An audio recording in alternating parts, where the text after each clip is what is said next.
Well, hello there.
Yeah. Yeah, that's good. That's good. We like that.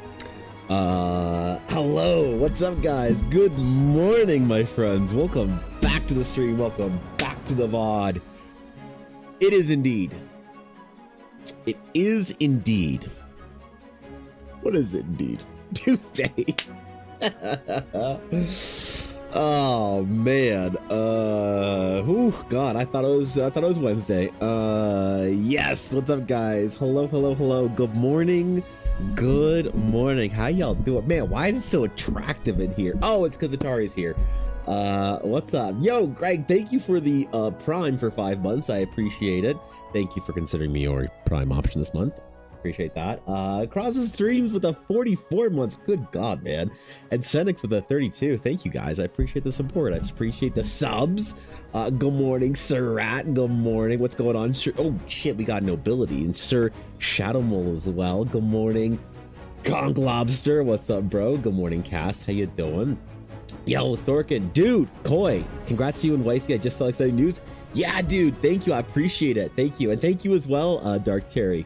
I really appreciate it, guys. Yeah, I'm really excited, and I appreciate all the congratulatory celebration that has happened over the last week since I publicly announced But this year I'm gonna be a dad, so thank you. I mean, actually, honestly, it really does mean a lot to me because I've gotten like, dude, it's weird, man. When you tell people like all about big life changes, it is. I never thought that it could be such a mixed bag. I've gotten wildly different reactions from people that I was not expecting.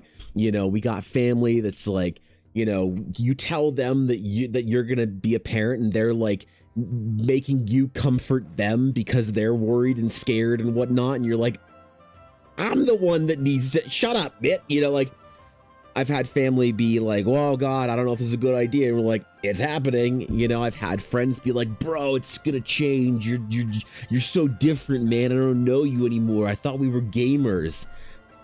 Bro, I'm in my 30s, man. Like, so I don't know. I just really appreciate it when you guys, like, you know, are happy for me about it. It's it actually means a lot. It means more than I thought.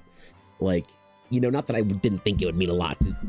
I don't know, man. You know what I mean? It just hits me in a more profound way than I wasn't expecting. So seriously, thank you. Thank you for the excitement, the enthusiasm. Thank you for the support. This is going to be a wild ride this year. So still sleeping on the couch. Yes. I am not fully back, you know. I just popped some fucking Tylenol sinus before stream so I don't sound too sick. I'm just on the edge of something, and oh geez. And like, you know, normally I would have gone back to bed and everything would be back to normal right now, but just with Ella being pregnant, I'm just like, I'm gonna keep my distance for a little while longer, a couple more days.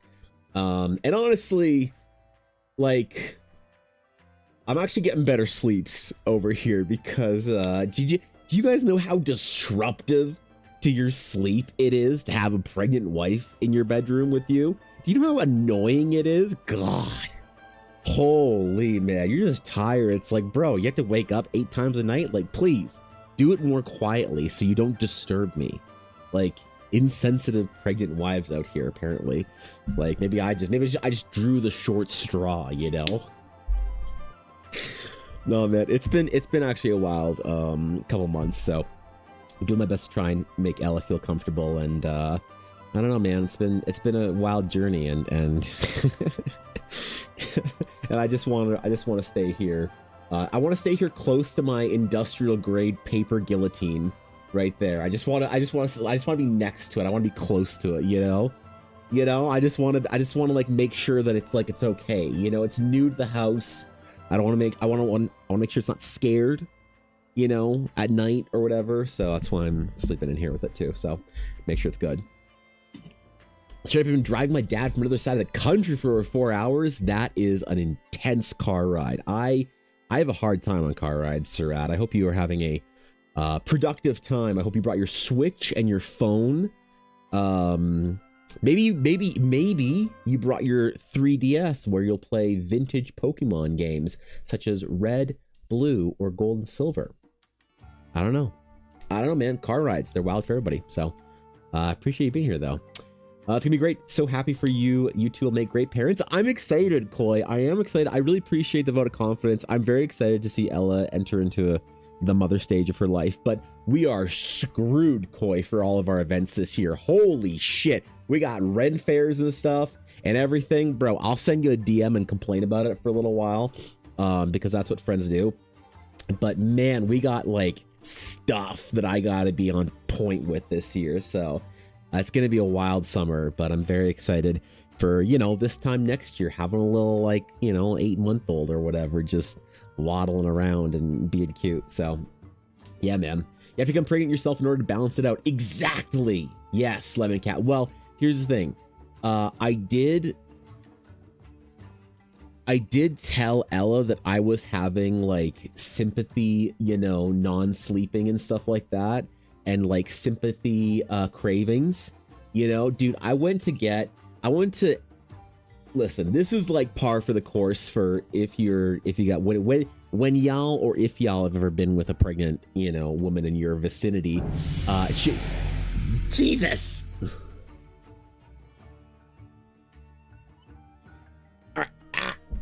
Who was it? Coward, show yourself. Damn it. thank you for the 10 subs, yo. Whoever that was, man. Come on, damn it. You know I hate the anonymous subs because I can't thank you properly. Fuck. Thank you. I appreciate that, man. Seriously, that means a lot. This year, listen, I am super appreciative of any support this year. This is going to be an expensive year. I got to work really hard. So seriously, thank you for the support. That made my day, bro. Thank you. I appreciate it. Thanks for bringing 10 people into the guild and saying, don't worry about rat or the ads. So Sir Rat and I see Cog Lobster got one in there. So congratulations, guy. And Ashley got one, bro. Dude, thank you. I appreciate the subs. You guys considered hiring someone you trust to help out with the events, maybe? I will definitely need help. All kinds of help, Koi. And yes, I will probably have to see about that. I don't know, you know, because I don't want to, I'll be out there on my own at like everything. So I don't know, regardless. Yeah, so Ella, you know, she asked me, because this is again par for the course for if you're living with a pregnant woman. She gets the cravings, right? She got them pregnancy cravings, bro. Like I gotta get up sometimes and make her a grilled cheese. Ella hates ham. We've eaten ham like 4 times in the last couple of months. Never wanted ham before in her life, but we're at the grocery store. She's like, I want to eat that. We're like, oh, okay. You know, I had to go to the grocery store and I had to buy, Ella had such a particular craving the other night. And maybe some of the, you know, maybe some of the people with experience here can tell me how normal this is. She had a craving for and I think this is available in North America, holy, a McCain deep and delicious frozen cake. Is that something you guys have in the US? I think so. I'm like almost positive, but I know sometimes we have like weird, you know, brands in Canada. And I think a McCain Deep and Delicious is an American staple as well. But she wanted a McCain Deep and Delicious cake. Haven't had one in fucking decades. And she's like, I want this. And she didn't ask me to go out, but I did it on my own volition. I'm like, okay. She's like, maybe we'll get this. I've been thinking about this for a couple days, whatever. So I just went out and got it. And I saw, bro, they had a vanilla coconut Deep and Delicious right next to it. I was like, oh shit, I got some pregnancy cravings too now. Holy shit. I didn't get it because I'm a good boy. So I'm back to the hard cut after Christmas on the 27th of January. I give myself December. I give myself Christmas. I give myself Boxing Day to be a fucking slob. And then on the 27th, so for the past week and a bit, I went hard. I'm back down to cutting calories. So I'm like fucking starving all the time. Hit the gym 5 days a week. I've been getting up at, you know, waking up and getting good sleep. So I've been waking up at 6, going to the gym, getting them gains on, you know. So I'm gonna be healthy. I've said that I want to break the sugar, you know, thing in my brain, because I did a real good job, but last summer and the summer before, getting off sugar entirely. But man, Christmas creeps up on you, and I'm a fat guy, so man, them cravings, oh boy, they hit. So I said, okay, January, 0 processed sugar, fruit, honey, that's it. So I'm not touching. I'm doing the 30 something, because it was like after Christmas to then. So I couldn't, man. I couldn't do. I saw that fucking coconut cake. I'm like, man, I'm having sympathy cravings for my wife. So you know I love coconut, so it'll be a celebratory February. But yeah, man, gonna get in shape even faster with the little one coming, because I gotta be a good role model dad, you know. Like Atari's like men of children, just like with a Marine dad. Holy bro, they all come out just singing cadence and fucking E5s upon birth. I gotta show up and be a good dad role model to my kids. So it's gonna be a lot of working out and a lot of training and stuff this year to get where I wanted to be faster. But it's gonna be a wild year, man. It's gonna be yeah, it's like the Atari. Ma'am, is it a boy or a girl? It's a man. That's one of Atari's children. I don't know. He's got a couple of kids. So I know I'm attending my first 400 Minecraft Civ event in a couple of hours, which is cool. I haven't got accepted to 1,300 applications, dude. That's a big deal. Oh shit! Congratulations. That could be fun, bro. Yo, I hope that's a good time. You have to let me know how that goes. 3 streams in a row. Welcome back, Jacob. Honored to have you. Let's see if you can hit every stream this year, bro. We should do something like an award. for people to hit every stream in a year. So basically Ella. It'll be an Ella and Thorkin award. Do you want to give Ella and Thorkin an award this year? I don't know, but I appreciate this streak, man. What's up, Jacob? So today we've got a very special character, a very special request from somebody who has never watched a Twitch stream in her entire life. And yet, you all know her very well, as she is one of the YouTube dedicated. Silesian. Never has ever watched a Twitch stream, but always gets them on YouTube, which is awesome. And Silesian requested a character because this month we are catching up on coffee. We're getting caught the fuck up, so that February can be world building February. So this character, Triopteris Felix Mars.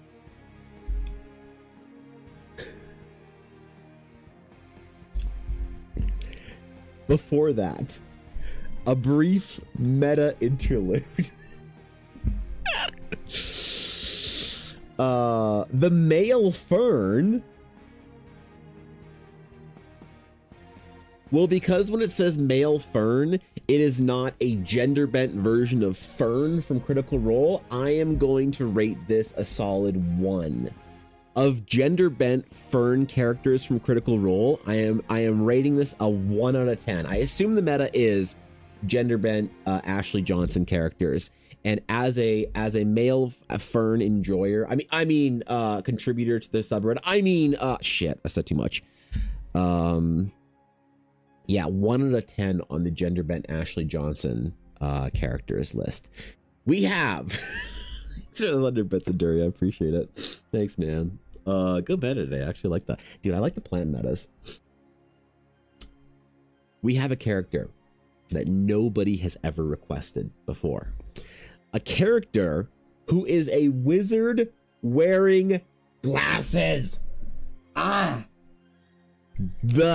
The opening of new genres of TikTok videos. Holy shit. So we're going to speed run this character today, and it's going to be fucking sick, but we got to get some backstory in here. Also, I didn't set up my second window. Listen, it's been a bit. I didn't stream yesterday.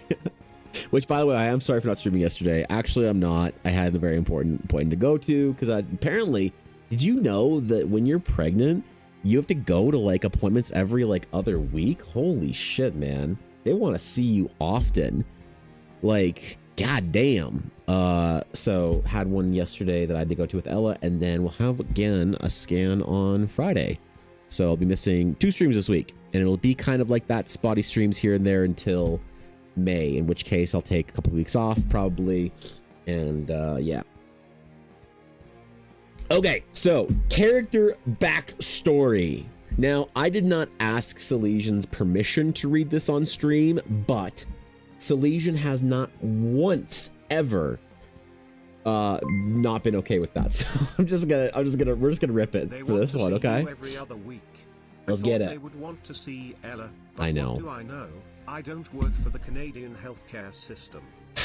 Listen, I think that they just are enchanted by the thought of being around a famous D&D art streamer, that they just consistently are asking her to come back just so they can see her cool husband. So I don't want to say it out loud, Duria, but I'm glad you vocalized what everyone was thinking. So, all right, let us read the character description. Hope you like this one, Brooklyn.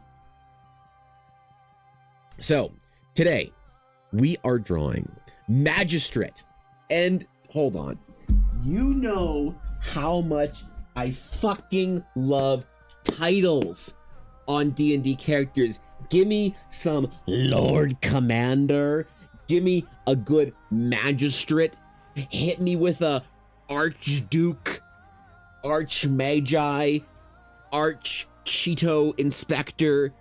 Give me a title for a character. All right, so we have a magistrate. Magistrate Larina Bayonet. Magistrate Larina Bayonet. High Elf Wizardress of the Royal Court. A shy, intellectual enchantment wizard that uses the charm of warm exterior to her advantage in daily life. Just like Aduria. A lot of pretty privilege going on over with that boy. Why are they following their master? All right, Larina Bayonet is happy to be assigned to the kingdom of Astervale, which I did art for Legion on a previous coffee request. That's cool. Astervale, by the Mages Guild.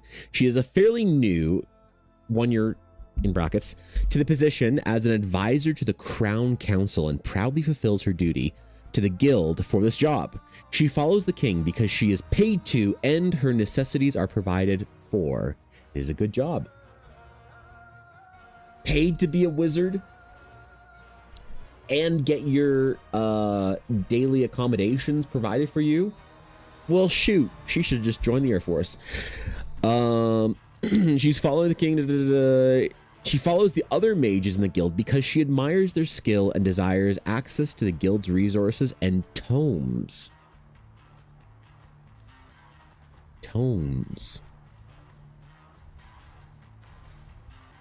Quirks. She wears glasses and a small greenstone pendant. Her bangs always cover her left eye. She is not grossed out by things such as spiders. She is nearly always poises herself in the back of crowds, groups, and assemblies. Not grossed out by things such as spiders. Now, if you are getting a character description and you hear front and center in the character's description, not grossed out by things such as spiders, what is your, just use your D&D intuition. What are we getting at here? Because I read the description of the character from the like visual stuff, the whatever, but I had, so I'm going to assume, what's the thing that you can make that like you turn into a fucking what was the dude in Baldur's Gate with the lantern? They called it Drider or something? The like spider centaur or something. Fucking nightmares. Was there a way to not get the lantern from the Drider in Baldur's Gate 3? Because I didn't. Yeah, anyway. She's magic school. Okay. All right. Here we go. She uses her magic from the School of Enchantment the most, which, by the way, I think is an underrated school or whatever subclass for wizards. Everybody's all abjuration or conjuration. No one has the cojones to ever pick enchantment. So I'm already impressed. Her left eye has been replaced by an artifact in the form of a round, many-faceted black diamond. But she does not, capital N-O-T, not want people to see this or know about it. Black gemstone eye. Black gemstone eye.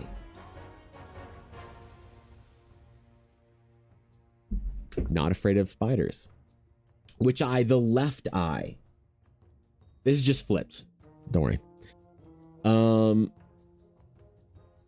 The diamond cannot be magically disguised. She is secretly a drow named Nyx Bariund in disguise via altar self magic.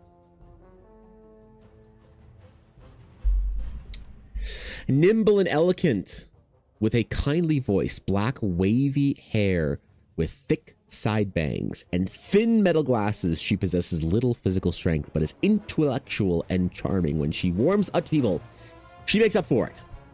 She has warm skin and a soft smile, while being secretly immune to poisons, venoms, acids, and necrosis.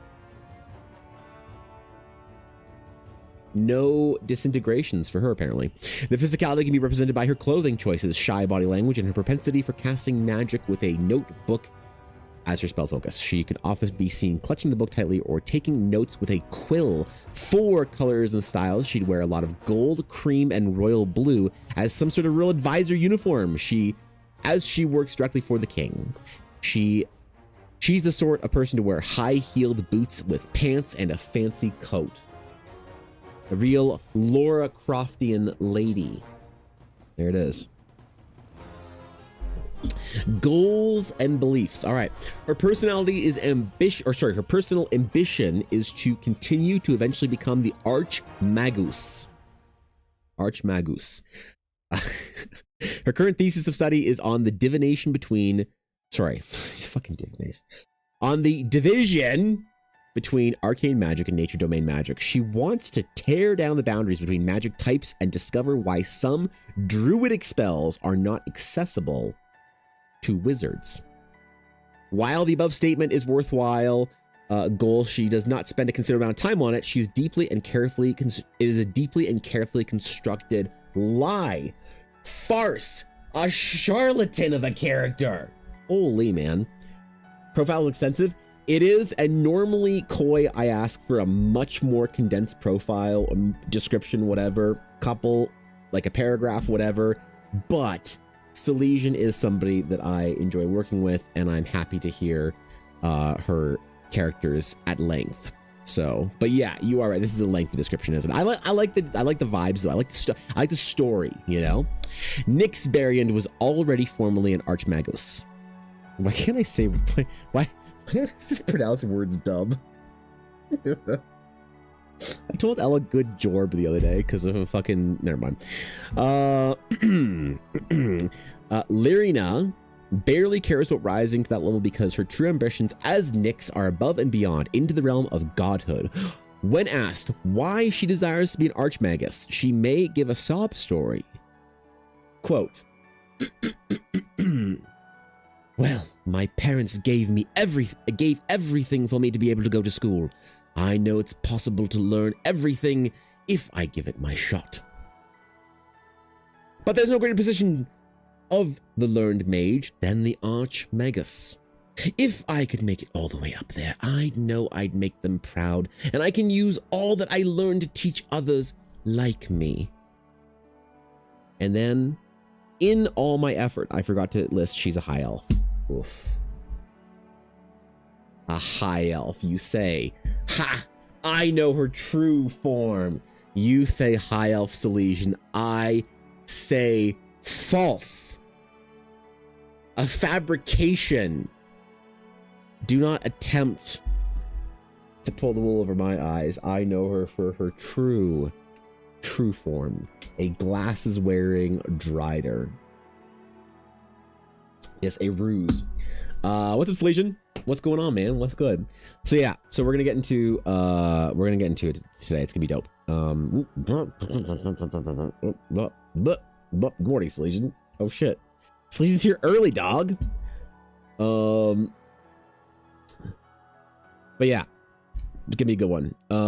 So, oops.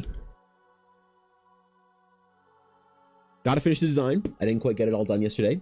Was busy, was doing things, was, attempting to shred my house of any resemblance of Christmas because it's still up in here. But we're going to finish this day. And then also after, I'm thinking if we have time, I'm contemplating finishing Catigan or Thimble and seeing how the internet feels about that one because, oh boy, the critters, they know what they like. I know. We all know the truth. Yes. Secretly or not, she's a magic nerd, Ivan Ponder. Now, when you say magic... We love the queen who can slay with magic and such. Smile. Oh hi Evan, didn't see you there. Also, did my present arrive? USPS is leaving me hanging. D. Thanks for that bits, Mel. No, I don't know. I haven't been to the P.O. box yet this week, so I have no idea. I'll have to go there. I think probably the day after tomorrow, probably. So I will let you know. But thank you. So hold up. When you say magic nerd, Aduria, do you mean that I got the character wrong? Is this what you were considering when you said magic? Is this her true form? Slasian, you could have just said Magic the Gathering top 8 placer, and I would have been able to, like, I'm telling you, man, I could have done such a better job here with the character design. But, you know, I guess we'll do our best anyway. So, okay. All right. Connex, since I don't think I mentioned it, I wear glasses. Do you? Me too. Had a whole profile written, so I copied and pasted a bunch. I know it's long. No, it's good. I like it. If it was sort of like a giant random. Jesus, Fox, chill, bro. Hello, good morning, Tiny Spirit Fox. I see you changed your fucking name again. What's up, Fox? Jesus, bro. Thanks for the fucking subs, man. I appreciate that. But chill, fuck. We're trying to draw hot Magic the Gathering playing nerd. You had an identity crisis again? I know. I don't know who's changed their name more in the time that I've known them. Fox or Eiley. One of the two of them have yeah. Might be Fox at this point in time. Haven't seen Eiley in a little while. So thank you for the subs, Fox. I appreciate it. That's extraordinarily generous, but god damn it. Chill, bro. Chill. Holy. I'm so curious on your projects recently, Fox. You left me hanging on how your game was going and development a while back. I'm so curious just a couple weeks later now, or months later, I guess now, to see. Dude, I've been out of the loop. I keep thinking that it's been a couple weeks since I like talked to people, and I realized that it's been months because time is just sort of like flowing at a different rate for me recently. Oh, I should be recording this. Oh, there we go. Time is flowing at a different rate for me, and I don't know why. I don't exactly know the cause of it. I think that it's because I have like certain like milestone dates in my brain, you know, that I'm like waiting for, thinking of. Oh, Salesian. Before we continue, because I did some extensive research on the internet in the form of a 10-minute Google search. Side bangs. If you told me side bangs, I would have assumed something, either if we've got our basic sort of human face shape, either something like this with like regular bangs and side bangs like Rosa has, or perhaps the like sort of feathered side bangs, kind of like that. Are we adequately side banged on the progress right now? Is this to your liking? Because I just want to make sure this is kind of what you were thinking for her hairstyle, and that I'm not completely getting it wrong. Evan. Yes, Evan, that's me. Hello. Evan, Hi. Yes. I forgot to tell you something. Yes. I Okay. have a surprise. Is it that you are now the lead writer for Wizards of the Coast Forgotten Realms projects? Because I would have, yeah, that's what I would have guessed.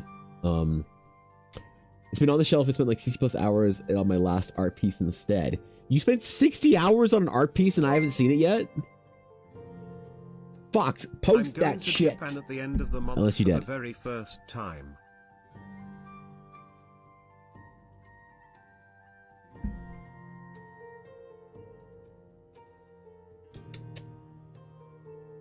You know, I got opinions about going to the motherland. Holy, that is awesome. Honestly, February is actually a great time to go. It's a little chilly, a little nippy, but it's not bad. It's nothing like the Boston or Canadian weather that we're used to. I will say the only discomfort with February is that every store blasts their heat, so the jacket you wear outside just overheating like mad whenever you get into a store or a restaurant or wherever. But that's a great time to go. I hope you have a phenomenal first trip there, Mel. I definitely can't recommend it enough in the like early spring, late winter time. So, dude, that's fucking sick. I'm excited for you and also extremely homesick for wanting to go back to Tokyo. So, be a couple years yet with baby. So I don't know. Decided instead of Spain we would go to Japan. So I am very excited. Also, this is a call for contraband purchasing to avoid tariffs if needed. Evan D.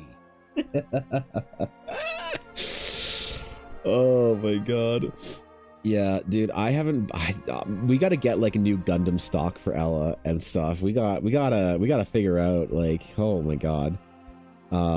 No, there's like a couple of things that I wanted next time I go to Japan. I have a little list. But I want to go get them, you know, myself. So I appreciate that, but I hope you have the best time, man. That's actually super sick. You should finish work 2 weeks ago. Oh, okay, apparently I'm just dumb then, Fox. I'll go check it today on the break then. Apparently I just missed it. I'm just stupid. That's, you know, that's a me thing then entirely. That's a me problem. I'm sorry I missed it. Bad friend. Fuck. Okay. I'll be buying some miniatures for an artist friend of mine, so if you need me to grab Gundams or anything else, just let me know, bro. Smile. I'll be leaving on the 21st. Okay, I appreciate that. Fuck yeah. Well, I mean, are you just going to Tokyo or are you going to other cities or like what's, because here's the thing. I say just going to Tokyo. Tokyo is such an incredible city that you can do a 2-week Tokyo trip. And I don't shame anybody for that. And people say that, they're like, oh yeah, I'm going to Japan for the first time. Like, oh yeah, where are you going? Like, just curious, because Japan is super cool to travel around the whole country. But people are like, oh, they kind of say like a little shame, like, oh man, I'm just going to Tokyo. I'm not like, you know, leaving the city or whatever. And I'm like, that's totally fine. Even after being in Japan as many times as I have been, I could still do a Tokyo area 2-week trip and see new things and whatnot. So, yeah. But there's a lot of places in that country that are super beautiful and super cool to go see, especially that time of year. Aomori or whatever. The boyfriend really wants to look around Shibuya, Akihabara, and Shinjuku especially. Oh yeah. I personally want to go to Yoyogi Park to see the temple there too. Less than 3. That's a good one. Like, I guess if you hit all the big districts, honestly, I think Shinjuku's a little overrated, but Shinjuku is like a less interesting Shibuya. But if you're hitting some of those temples, man, I know it might be a bit like busy or whatever, but you just gotta go to Meiji. Then if you're going to Yoyogi and all that kind of stuff, you gotta hit Meiji. Meiji and Harajuku on the same day is like, oh my god, man. Holy! All right, never mind. Hold on, I'm gonna get emotional. I haven't been back in so long. You're going this year finally too? Wait, where are you going, Koi? Are you doing Tokyo as well, or what? I know you have life things, you pay more attention to the Discord channel. No, but like I want to be like the Discord is like a thing I enjoy and whatnot. I just feel bad when I'm like pulled away from stuff and I just like lose track of time or whatever. And I don't know, man. It feels bad. Okay. I appreciate you're not upset, but it still feels bad to miss stuff and not know when things are posted or what y'all are up to or whatever, because I enjoy being in the loop, you know? The boyfriend is also a fashion boy, so he really wants to buy some Japanese denim too while we are there. Okay. It is hard for him to find clothing that really fits his body well since he's so skinny. You will find clothing in Japan then. Yeah. I have never been able to buy a piece of clothing in Japan. I'm also fat as fuck. But Ella has never been able to buy a piece of clothing in Japan either because she's tall. Like her shoe size, they don't even make women's shoes in her shoe size. She has to buy men's shoes every time she has bought any like sneakers or whatever. Never been able to get any clothes in Japan because yeah, if you're above like 5'8" maybe, you're screwed. You're screwed. It's over. It's over. Yep. Campaign outline I wrote is very political intrigue with a lot of interwoven lies and stuff. So she has fake identities, and this is the main one. His birthday's in 2 days, so what I want to give him for his birthday is money towards the Japanese denim because it is so expensive. Evanbul Heart. Honestly, that slaps. Go get some yen. Get some crisp yen. Wrap that shit up. That's a great idea. Oh yeah, man. Now you can't. I mean, like, cash is still like more common in Japan than it is in North America. You can get by with your credit card, but it is still nice. Like, every time we go to Japan, I still get a bunch of cash, which is weird to take out cash for a trip. But like, anytime I go to the US, I don't fucking buy American cash anymore. Stopped doing that shit like 5 years ago. But in Japan, you probably want to have some physical yen with you. There's a lot of like small stores and stuff. Enjoyed Sensoji and Asakusa when I went. Big Temple's really cool. It is fun to see at least once. You might decide to go to Fukuoka this time. Ooh, okay. A little quieter. I have never been that far south. I've never been to Kyushu, and that's a goal. Never been to Kyushu. Never been to Hokkaido either. So that's the goal, or Okinawa. So honestly, imagining trip to Japan with like baby Okinawa. Baby in the ocean in Okinawa in the summer, dude, that might be the next trip. Okay, if we can like find some seat sales, because shit, bro, past or post pandemic, it's expensive to fly to Japan, you know, more than it was when Elle and I were doing it when we were young. So and because I am a nerd, I want to go to one of the Japanese stationery stores and to the Pokemon store. Get one of the stuffed animals. The Pokemon store. Bro, there is a bunch of them. Like, I do think that the one in Sunshine City in Ikebukuro is the best. I think it's the oldest one in Tokyo as well. The Skytree one with the Rayquaza, though, like, if you go to the Pokemon Center and you like it and it's dope, go to the other ones too. It's a great way to explore the city or the country or whatever, because they're all slightly different and they're all just as dope. I have not been to the Shibuya one, but apparently it's dope too. I don't have any idea where it is in Shibuya though. The ones across the country are really dope. Like the what's the one? What's the one? Hold on, Ella has the promo for it. What's the Pokemon Center? Oh, Kanazawa. Yeah, the Kanazawa one. They all have their own like little promos. So that's Kanazawa, Pikachu. But yeah, they're all fun. If you enjoy one, go to all of them. I think my favorite one though, and maybe this is just because of my loyalty to old games, my favorite Pokemon Center that I've been to is the one in Kyoto, because it's got all like the main theming is gold and silver for Ho-Oh and Lugia, because that whole thing. But yeah, they're all fun. You're gonna have the best time. Akiba also, like, dude, it's okay to be a degenerate loser nerd and go to Akiba more than once. The first trip Ella and I went to Japan, we I think spent 5 days or something like that in Akiba, going to every store, going to every whatever. It was crazy, man. You know. And if you're doing a stationary thing, don't pass up on Ginza. Ginza, I think, has some of the best like department store stationery type stuff. That's one of my goals next time we go to Japan, is I really want to buy a nice fountain pen while we're there. I actually really like drawing with fountain pen, or a dip pen. I really like sketching with that, and I really want to get a nice one, like a really good one. My friend Fishelin got a really nice fountain pen for Christmas, and I was very jealous about it. It made me think about my desire for a nice Pilot Namiki fountain pen. And just by saying the words Pilot and Namiki, I've activated Sir Cobalt somewhere in the world. Extra neurons just turned on. His senses just like spurred to life.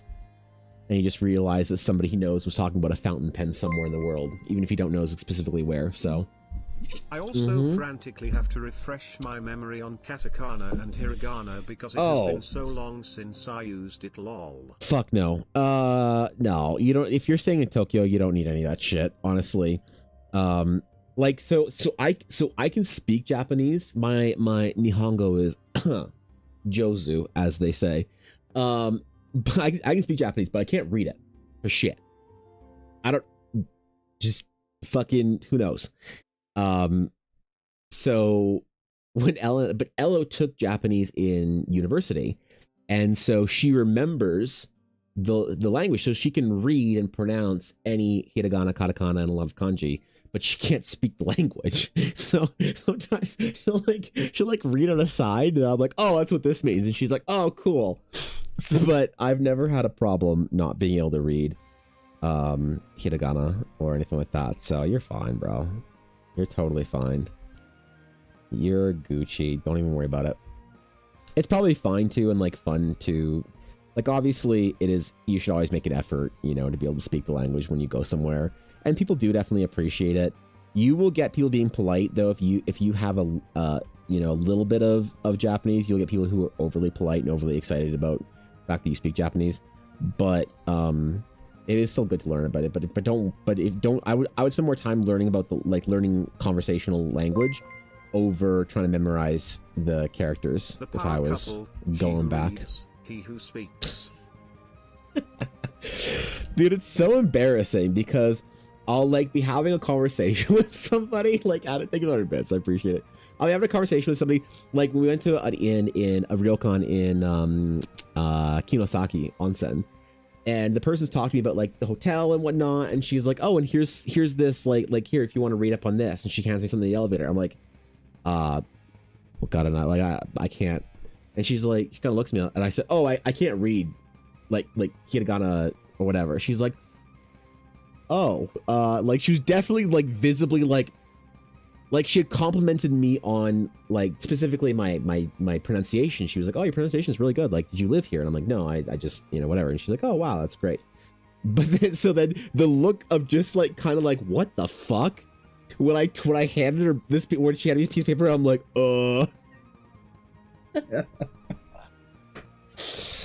dude, it was so embarrassing, but you know. I just want to make sure I can get a handful of phrases to be prepared less than 3 because the BF won't be able to speak. Yeah, you'll be fine. That will all be on me. Epic Juicy K can be. You'll be fine. Throat and arigato gozaimasu, a sumimasen once in a while, or perhaps even a gochusho-sama deshita. You'll get hit with that Nihongo Jozu, man. You'll get hit with that Nihongo Jozu. Oh, shit. Nah, bro. Tokyo's super chill for that. You don't need to worry about any of that stuff. Tokyo is the chillest place for English speakers, I think. Everything is also in English. Every sign that you need to know, or whatever. Every store, Oregano every... Go sign a mousu.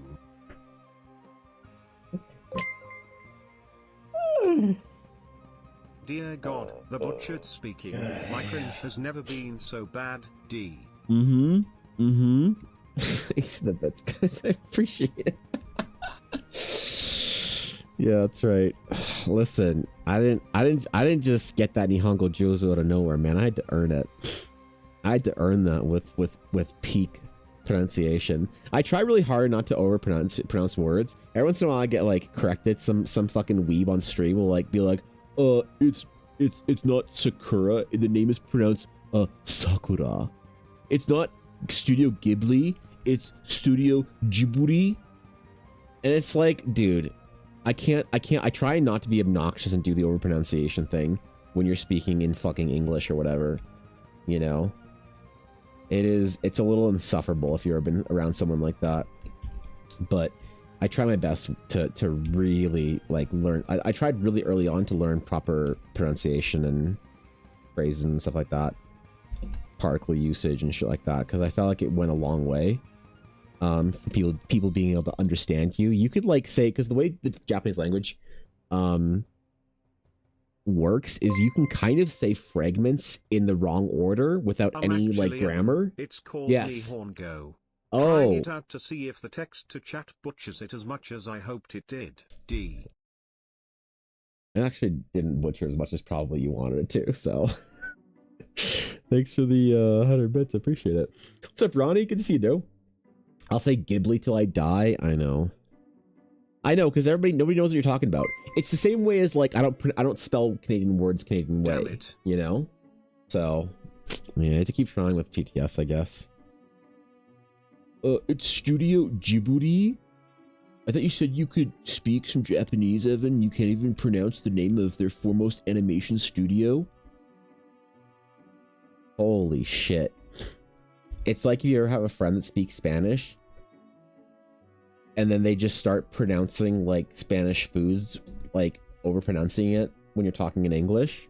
Oh my god. And it's not like fun, like when Dr. K pronounces like a Sanskrit word properly. That's fun. When it's with Spanish or Japanese, it's just, you're just an insufferable weirdo. Oh my god. I did see somebody try and correct me when I said that. I brought the Sakura example because I was talking about Cardcaptor Sakura the other day on my stream, because I got a book for Christmas for Cardcaptor Sakura, and I saw someone in chat and said that's not how you pronounce Sakura. I was in the middle of monologuing. I was gonna talk some shit and then whatever, but it's like the kind of thing you get as a YouTube comment, you know? That's like the kind of level that I was expecting. Which, by the way, bro, I got attacked on YouTube. I got attacked. Look at this shit. You want to see some shit? You want to see some shit? Bro, see, here's the thing. I usually delete any negative comment of any kind on YouTube. I delete. I never engage with it. I just delete it. This time I kept it because you guys don't believe me this shit happens. All right? When I would speak to the Hold up. in Spain. He was all I mean, that's cool though, right? Hold up. It is cool though to be able to speak when you're in there. Okay, hold up. All right, look at that shit. Look, you guys don't believe me. Fucking didn't even take 3 videos into the year. Comments. Let's read the comments real quick. Lamau, I'm 100% going this route with some NPCs and I cannot wait. It's going to be so mysterious and they won't know who to trust or not. There'll be bad guys who are good guys who are secretly bad. All of it. That's a lovely comment, man. We should like the comment. Oh, I already did. Needs to be either a relationship or pretty clear she is not into anyone in the party. Just to make them wonder why she's so nice. Oh, we got some nice comments in this video, man. How about that? Let's just scroll down and see if we have more nice comments. Let's just see if we have any up.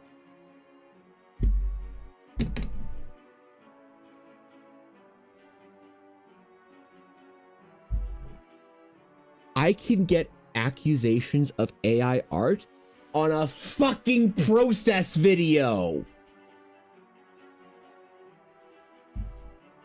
Like, I can't.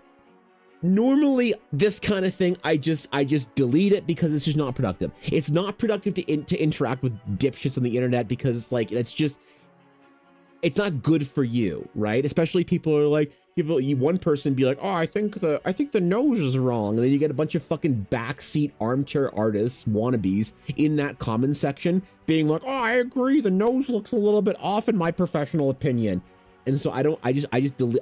If I see a negative comment, I just calmly sweep it away. I block the person from the channel, so they probably are still leaving comments and videos, but neither you or I or anyone is ever seeing them again once I just like kind of shadow ban somebody, right?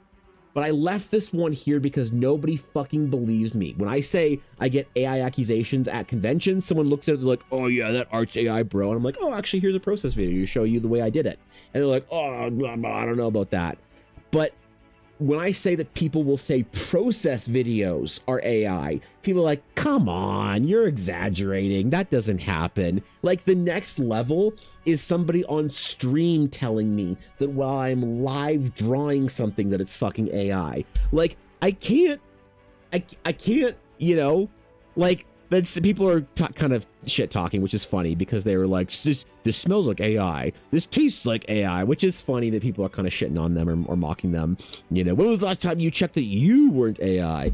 I have to kind of defend it. If I'm going to leave it up, like I said, I normally don't interact with idiots, but I had to defend it just because if I leave a comment up like this as like, just so I can go back when people say they don't actually get comments like this, I can go back to this fucking video at the beginning of the year.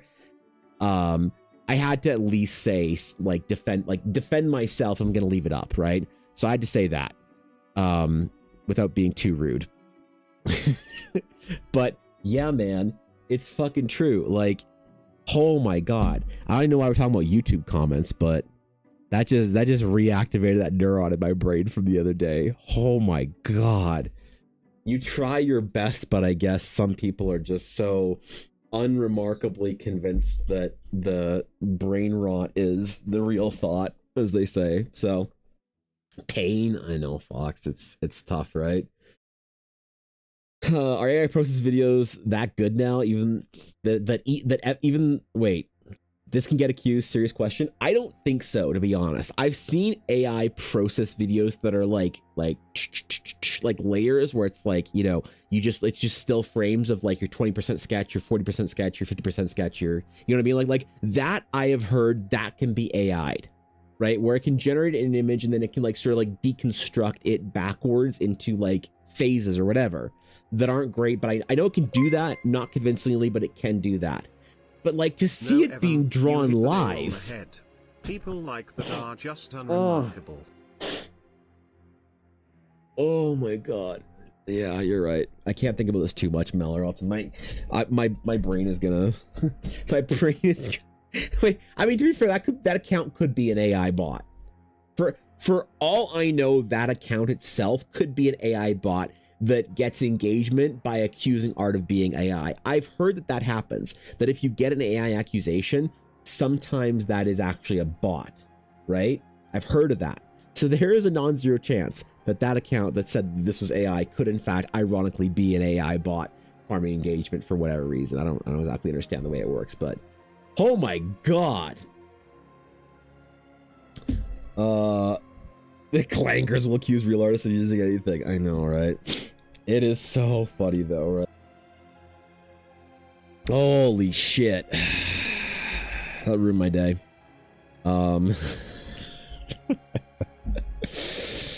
Dude, what would I do if I just made art? Like, if you don't do any streaming or process or whatever, and you just post it on the internet, what kind of like heinous accusations are you getting, man? Fun activity of making a wish list of fun things you to know? Get from Japan. All hand delivered with care from none other than one of your fellow peeps known as Mel, the best courier at your service. Less than 3. I mean, the problem is of course I have a stupid list of shit that I want for Japan. I just don't want to ask anybody because I have friends that say like, oh, I'm good, you want anything? I always feel bad, you know? But maybe I might take you up on that, Mel. I might, especially with baby coming, I might ask for like a Pokemon plushie or something or whatever. I don't know, dude. I appreciate it though, Mel. I might hit you up for it. Thank you for that bits though. Holy shit. That account is a good biological people. Wait. As good biological people say, nothing but a wireback silver bolt munching clanker.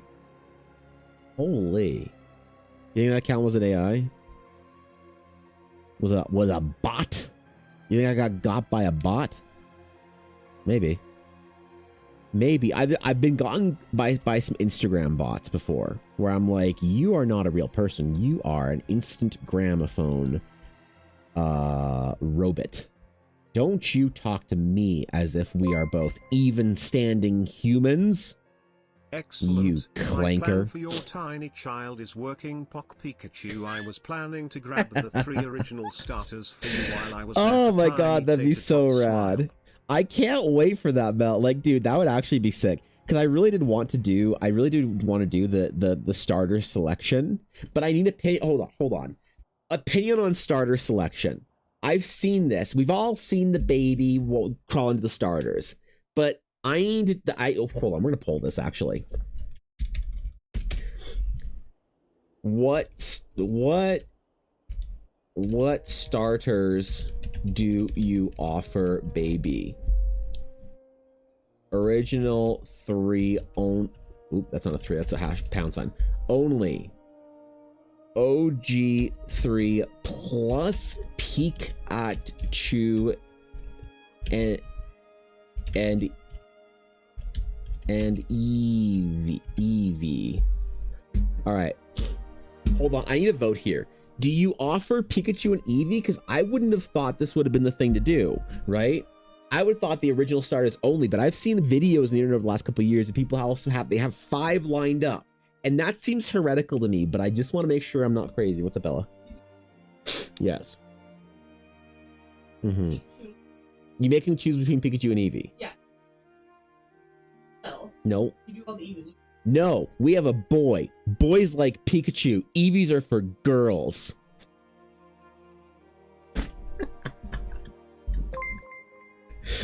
What's up?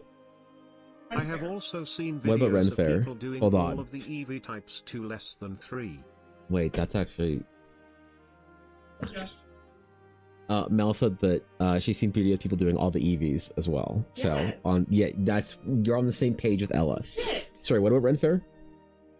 Millerville. And then Millerville, yes. 2 weeks later, game. 2 weeks later, GameCon. Yes, this will suck. What? Don't fuck with me. Later. No week later. No week later. We're not doing High River. Oh, fuck.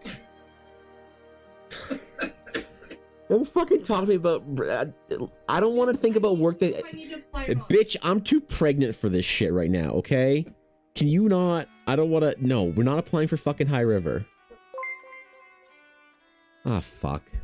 I Okay, think you're doing whatever High you River want. Evan Sure. D. God damn it. That's all. Wait, Pikachu... Wait. Also, can you pass me my box? What box? Oh, okay. Because they're talking about Gundams for me. Yes. I have to show them. Here you go. Here's your Thanks for my box. box. Wait. Okay, so OG3 plus Pikachu and Eevee. Where's my Gunpla? Your Gunpla? I didn't put your gun... Oh, they're up there. No, they're up there. What are you worrying about your Gundams for? New one. My Christmas one. Yes, it's behind the... Thank you. Yes. Where's that one? Behind the other boxes. Oh, I'm dumb. Dumb. Fuck out. Yes. My store full. I said that your store was... Yes, okay. Punishment. Ella replenished her Gundam stores this Christmas. Look at it. Ella, I'm going to Japan. Would you like anything from there too? Mel Smile. asked if you'd like anything from Japan, Ella. She's pushing her nose up in contemplation. Babe. Baby No, stop. No, No, no you're baby. supposed to show that. I did. Okay, I'm. Okay, goodbye. Okay, goodbye. God damn it. God fucking damn it, man. See Lego Harry Potter cast in the back. Already buying certificates. No, that was for Ella. That was Ella's Christmas present from me this year. Was I got her the small Hogwarts castle. So, she was contemplating building it the other day and starting it. She left it on her desk. Where were we? Shit. I was doing art for something. Character for Selesian, I think. That's what we're working on today, right?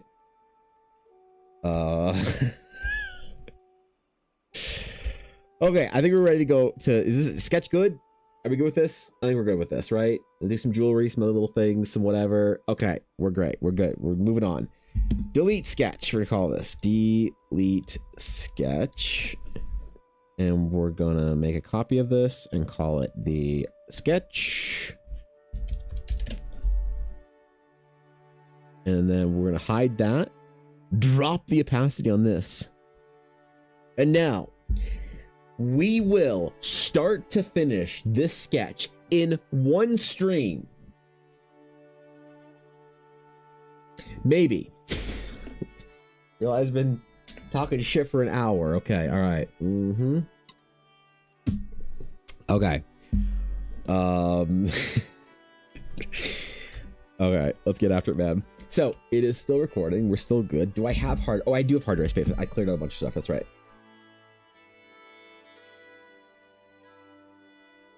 Holy, man. I still got that residual COVID cough, bro. Line... work. All right. Ready? Ready. Which line is first? Which line is first? Let's do the eyes You first. started this piece off stream, so you I can't know, right? start and finish it in one stream.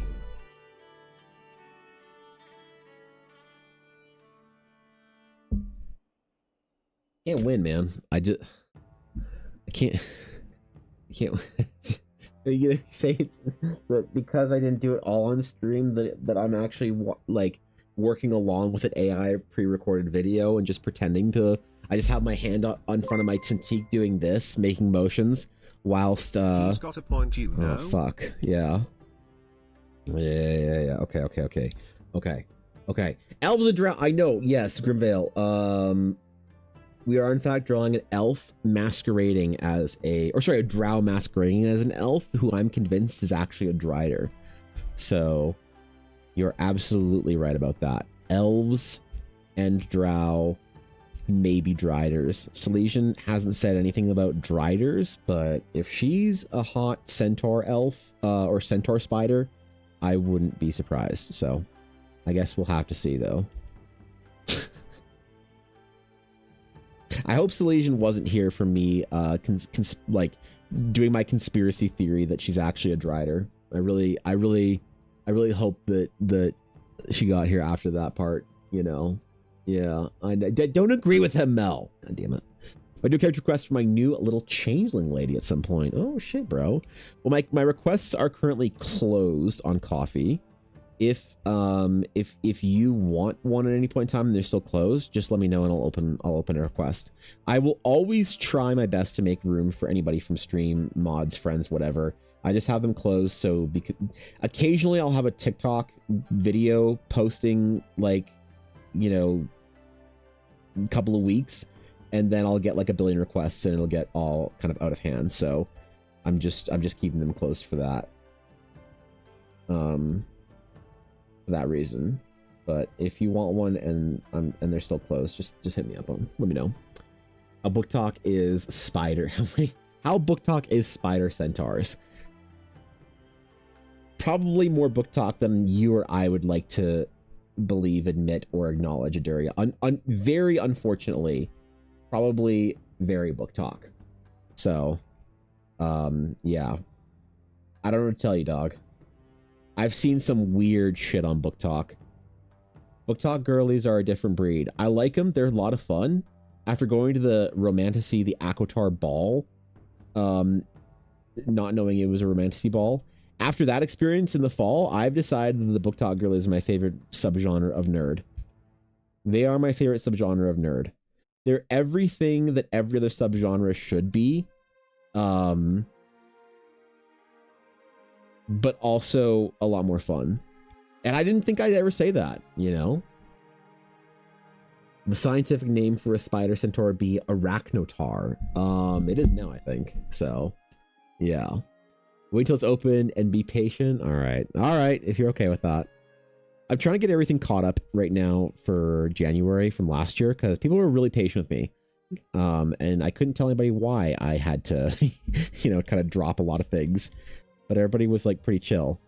But now that things are a little bit more cool down, and Ella's like sort of doing okay, and we made our adjustments, we're like kind of doing it, like doing the waiting game now, not the oh shit game.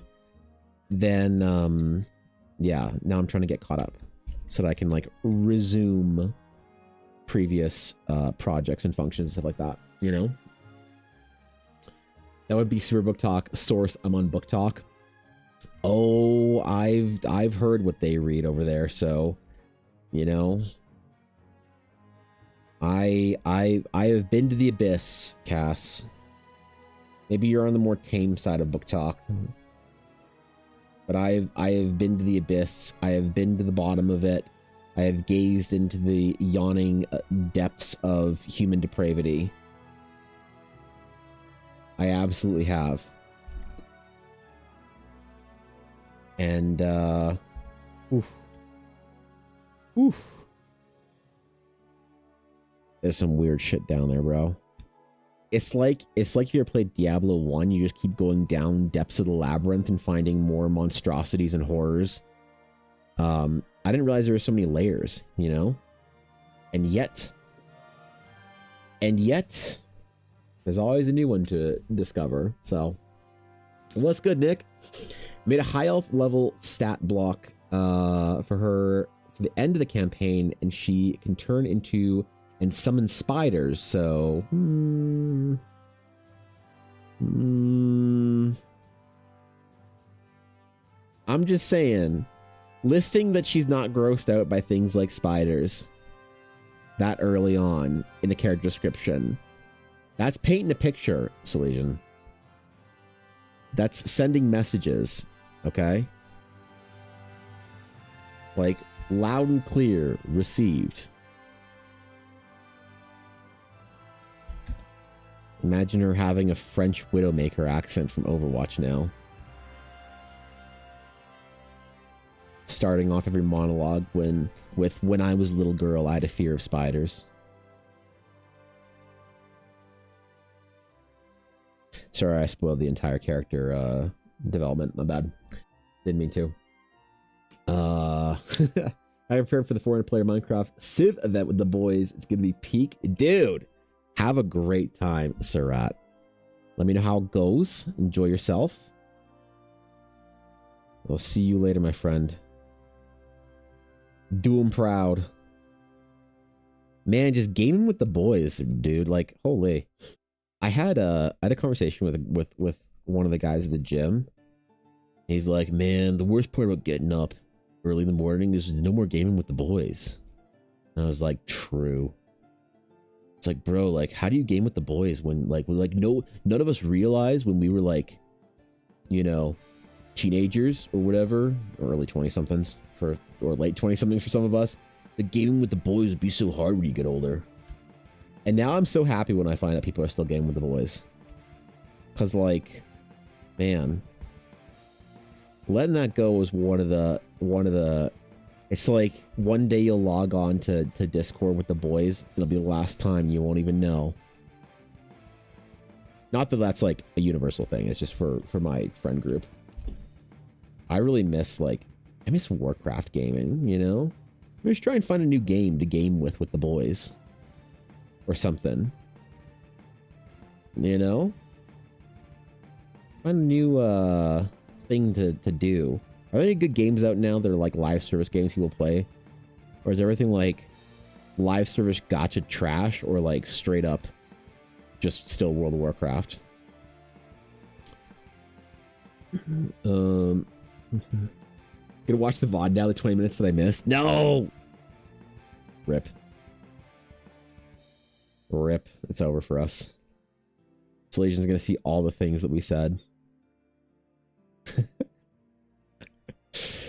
Really dramatic recounting of the character's backstory. Well, it's over, I guess. Hey man, it's for a request. Alright, gotta do the best job we can for a request. Even if it means dramatically reading the character description. Like my life depends on it. I will still do it. Every time. 10 out of 10 times, and you can't stop me.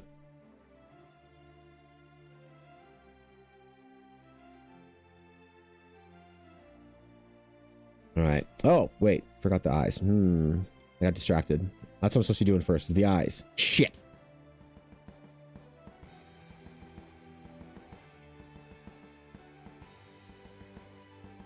No one let me get distracted. No more TTS for the rest of the year. No more talking about Japan or babies. Only hard work and D&D discussion. Only critical reviews and analysis of Baldur's Gate 3 Dark Alliances. Which I have been actually having a little bit of a craving for recently. I don't know, man. Like, it's almost time. It is almost time, maybe, for me to play through Baldur's Gate 3 again. Maybe that'll be when Ella and I are up in the middle of the night trying to get a fussy baby asleep, and I just have to bounce baby on my lap for an hour and a half. Maybe that'll be my game, you know?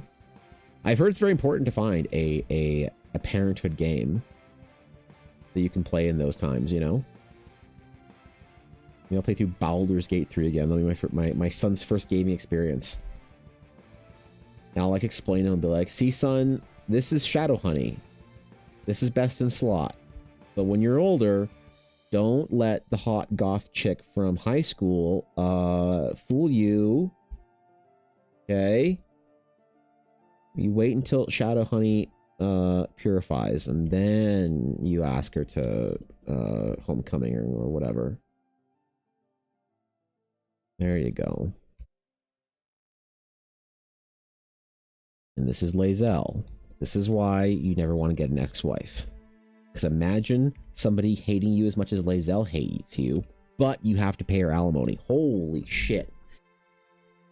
Yes, Amelia could probably put the baby to sleep too. Amelia? Wait, what? What? I'm not the only one who gets cravings for a game by the way the way you crave food. I know, right? Oh, yeah, Bulky 3 Nary. Yeah. She's got a great voice for that. That's right.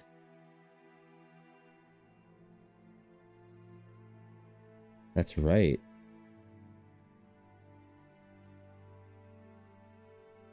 The baby regards you. What was the name of our little brain intellect devourer companion at the beginning of the game? I forgot. What was the name of it? It was like Us or something or whatever, right? What was his name? What was Brain Homie's name? Shit. Peepo Brain, yeah. What was Peepo Brain's name? That ought to be baby code name for when I refer to baby on stream.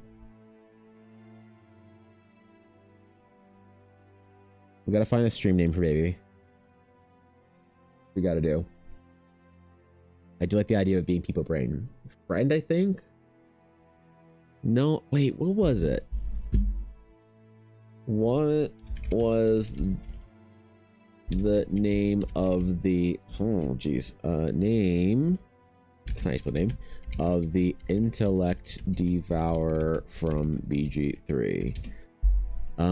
It was called... Oh, it was called Us. Oh, it was just Us. Oh, all right. Okay. Yeah, okay, shit, man. Dude, I should draw Us. Baldur's Gate 3 fan art. I should draw Us. I'm writing that down. For you guys, I'm writing that down. Hold on, I'm coming for one fan art Friday. We're just gonna draw Us. Fan art of Us from BG3. Because I wanted to do this series of obscure fan arts of things and characters and whatever from games and media that no one cared about or no one like would expect you to like waste time doing fan art on. Like I want to do some critical role fan art on things that are like that, you know, like inanimate objects and stuff that you wouldn't think would like make the cut or whatever. Dude, I think it's funny, okay? Doesn't matter if it's a good idea or not. I think it's funny. It's all that matters as long as I'm enjoying myself, right? The Shargraz from Critical Role or whatever. Baby's name should be Legion. Ooh, that's a pretty good one. Baby Legion. I'll think of something, alright? My name's a good NSFW objects to draw. Yeah, hold on. I'm not drawing a ring of revivification, okay?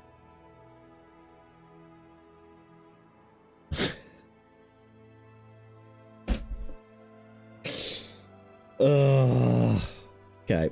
Each character art is my favorite thing. You know what I wanted to do? This is kind of dumb, Solution. I wanted to do like fan art as well for games that I'm like niche games that I like. Like I kind of want to do some like BattleTech fan art.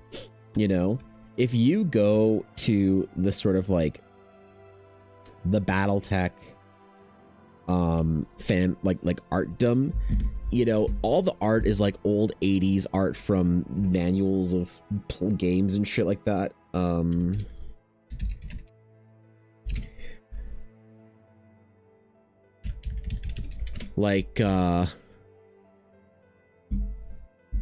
Like all the art for BattleTech characters is all like super old and like, you know, or like vintage stuff from like the old kind of, Hey, I got to you know, go. I found out like this there kind is of a shit. Hema Club 10 minutes from Right? my house. So There's a I'm Hema going to Club? wave a sword about and hit myself in the head probably. Bye. That's the best reason. Jesus. Okay. Have fun, Jacob. Thanks for the bits, man. Thanks, dude. Have fun, man. But yeah, I want to do fan art for games that I really love that there's just not like art or fan art for, you know? Right? Like dumb shit like that. I think it'd be a fun way to spend my time. Maybe not anything anyone on a wide range would appreciate, but I know there's like a very small group of people that would appreciate it. A very small group of people. Mainly myself. Shit. But still, I think it's like you gotta do some stuff once in a while that's like dumb art that nobody asked for. You know, that's important, I think, in an artist's journeys. You have to do some art every now and then. That's not something that's like, you know, for skill development or work or engagement. Just art of things that you think are fun. Right? Art for yourself only. And somebody else think it's cool. That's always the balance, man, you know? People say like, oh, the best artists make art for themselves. And it's like, that's true. Kind of. You also, if you're going to do this professionally, you got to treat it like a business in some ways and give the people what they want. Prioritize that sometimes, which is, you know, a trade-off you have to make. I refuse to entertain the idea that artists have that's selling out in some way. It's like, tell me you don't take your art seriously without telling me. But once in a while, you got to do some stupid shit that you're the only person in the world that will care about.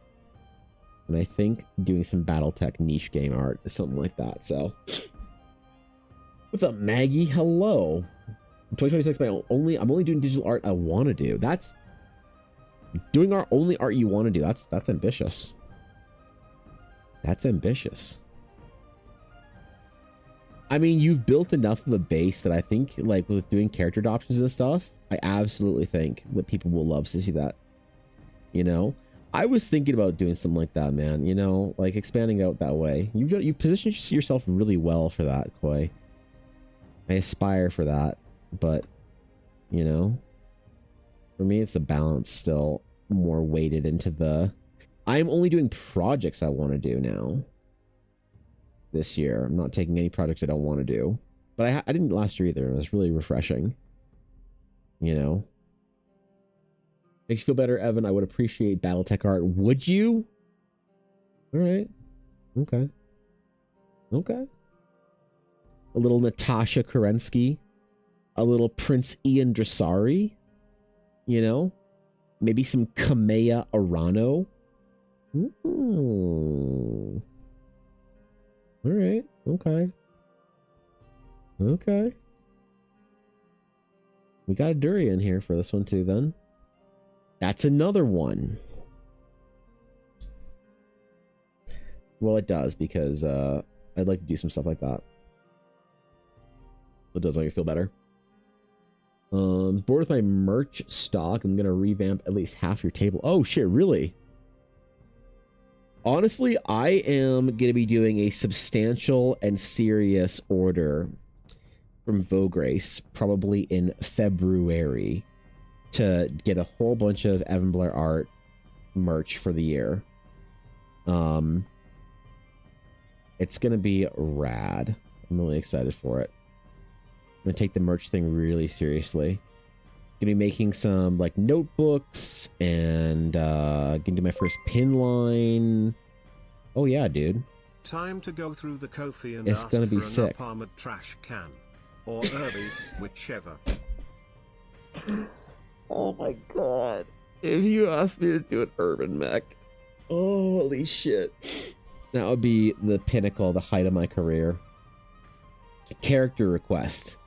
Okay, so he's an urban mech. So he has an autocannon 20, and a small laser. And a heart of gold. And big dreams, man. Yeah, 600 bits. But 4 figures on new stickers? Jesus. Yeah, I want to do a bunch of the sticker sheets from Vogue Race as well.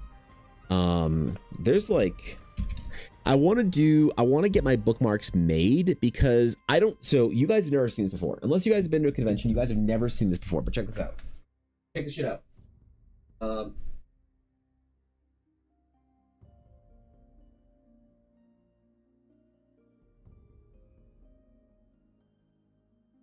So, last year, and like all of last year, one of the most highly selling items at conventions and at the stores in Calgary that Ella has retail space in were actually the bookmarks that I made.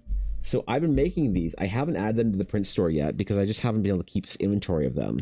But this is what they look like. They have a piece of art in them. And the back side is a map, and I have a couple of them. I have like that one, I have the Emporium, and then I have Narya.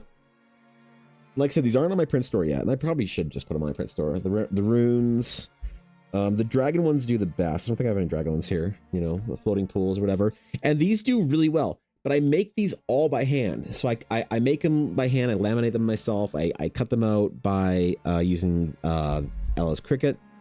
And it's fun, but with the increase in events next year, I have to move to getting things like this manufactured instead of printed myself, because I want them to be a bit like this. These will take a while for me to make, and I just don't have the time to hand make them anymore.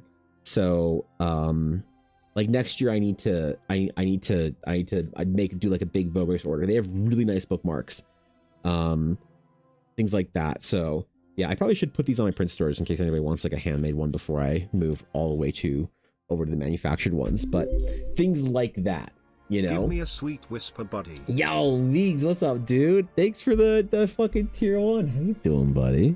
I appreciate it. What's up, man? Thank you for the 34 months. It's a long sub, dude. What's up? How you doing, Meegs? What's good? Hope the new year has been productive for you. Or not. Maybe you didn't want to be productive. Maybe you want just straight Bing chillin'. That's the case too. You know? Thanks to Lurk, Zelia. AC-20 is the biggest clan engine I can fit, and the bad boy overheats at a glance. Ooh. Oh. Yeah. Poor Irby, man. He's doing his best out there. It's small, but the shading on the underside of the hair has me totally captured. Ooh. Really sells the volume of the hair. It's the kind of detail I forgot to draw. Or I'd forget to draw. This is why you're professional? God damn, Sleaze. We're not even close to being done, and you're already making me feel like we nailed it. Well, I appreciate it. I'm glad you're enjoying the process. I'll do my best for this character for you, alright? Do my best. It's not gonna be like one of those coffee requests where I just kind of phone it in. Kidding. I'm kidding. It's a joke. Relax. Kidding, man. Relax, bro. Do my best for this one. Gotta do a lot of like deep, intricate volumizing shade for her hair, because if we're gonna put a wash over it, give her that dark, curly, or not curly, wavy black hair look. I'm gonna do a lot for it, so I'll do my best for you, all right? But yeah, things like bookmarks. What else was I gonna get? So I was gonna get. Okay, tell me if you guys think this is a dumb idea. Hold up. Brief interlude. So I was going to have for this year made for me. I was going to have a notebook. Notebook. I was gonna have leatherette notebooks made with some Realms of Eldara art on the front. And, ooh, that's expensive. This is all in US pricing, Jesus. I was gonna have some notebooks made for merch for the old convention. So probably the medium size, if not the large. I think that's for the small size, and that's already very expensive. I was going to have, I could maybe do like the bigger and less expensive ringed ones, but I really like the leatherette ones. Pins, I was going to do a pin series for Eldara, just a couple of pins for a couple different like locations and stuff. So that was going to be one. And the problem with pins are very expensive because they're not just the price of the pin you need to pay. You also need to pay a mold fee basically. And then we were going to do some more keychains. I was going to do some Blackwood Dice keychains for Ella, as well as some other things for the Realms of Eldara. They have very nice keychains. And then the other thing I was going to do for, I'm not, okay. If I make custom body pillow cases, I am not putting the Relician Feathered Goblin Monkey on them. It's not going to happen. And then some sticker sheets. Sticker sheets are really cool. Instead of just having the regular stickers on their own, but also doing a sticker sheet of like Realms of Eldara stuff, you know, I was gonna have those available for conventions as well because I think they do really well and I really like the look of them. What else? There's a couple other things. Oh, the bookmarks. Yeah, there's like a couple things. So it was gonna be a whole endeavor. I could do a Relician Feathered Goblin Monkey throw pillow. I'd be willing to do that. Not a body pillow, though. You get a throw. Oh, my God. This fucking website. Okay, anyway. Give me an aneurysm if I keep looking at it. Dark Merchant Dakimakura. Ooh. Hey, how about that? All right. All right. Only the Daki territory. I know to spell. You know, we all go down that road at some point in time as artists, don't we? But yeah, they love not to bother with ring ones, especially for your brand. Yeah, I think that I like the higher end ones. If they're more expensive, whatever, you know, I just won't get as many made. Where is the Emporium Darky?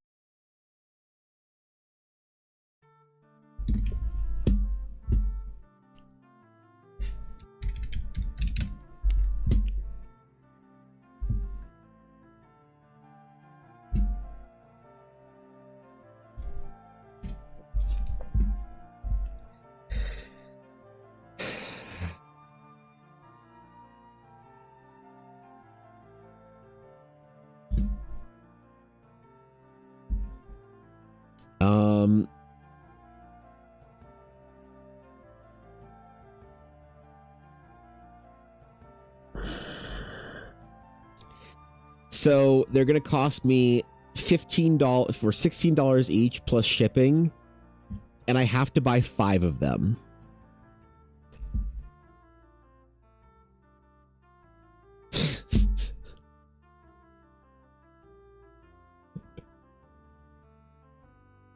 So if you can get 4 other people to pre-order an Emporium Dakimakura, if you can get 4 other people to you know, what'd be so fucking funny is if somebody commissioned art for me to do art of for Daki art. That would be so fucking funny. And then also ordered okay, never mind. I don't want to give ideas. He's gonna buy all 5? What? There'll be collector's products at that point. Oh my god, man. Oh my god, could you imagine? I don't know about that, dude. That's a lot, isn't it? That's a lot. Yeah, oof. I don't know about that. I mean, I could do Darceri and the Dark Merchant Daki. I could. I don't know if it'd be a good idea, but I could.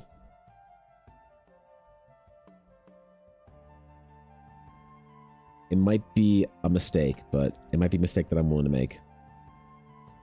Listen, I've done a lot of things for the meme.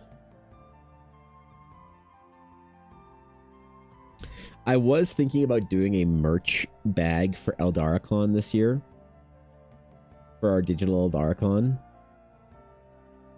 And if I can do it for pre-orders, then I can get a bunch of stuff made ahead of time. So that may be a thing. So maybe we could throw the Emporium Daki into... That's already a bad idea.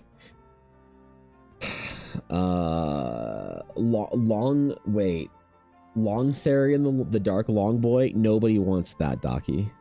You think you do, but then that's in your home. Then that is in your house forever. Well, I do have a lot of book talk girlies follow me though, so you know.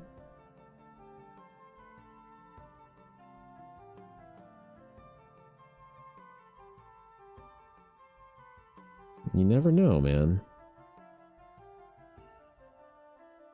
I'm always impressed by the book talk girlies. They always leave me speechless, let's just say. Let's phrase it well.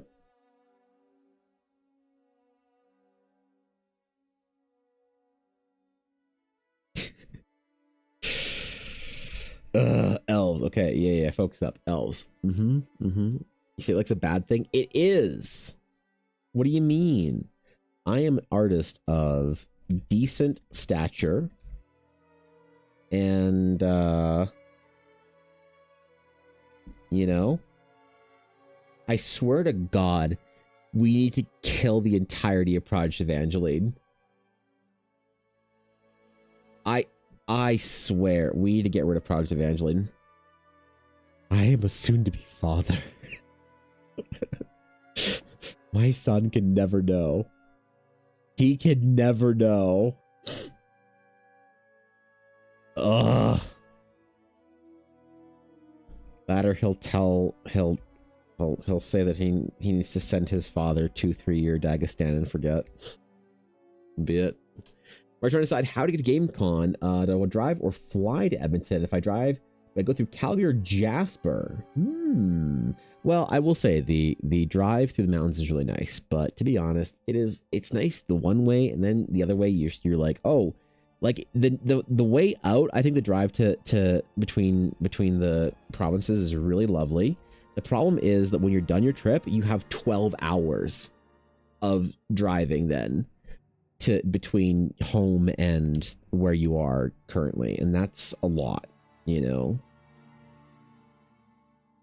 I think. And the flights are so chill, you know. It's like what, $200 or something. It's like you spend that much on gas, if you ask me. The drive is nice in the summer though. Time of year, it might be worth it. I don't know, man. I don't know, 12 dog. hours driving, just did 24 the past 2 days. Good God, Nix. Holy.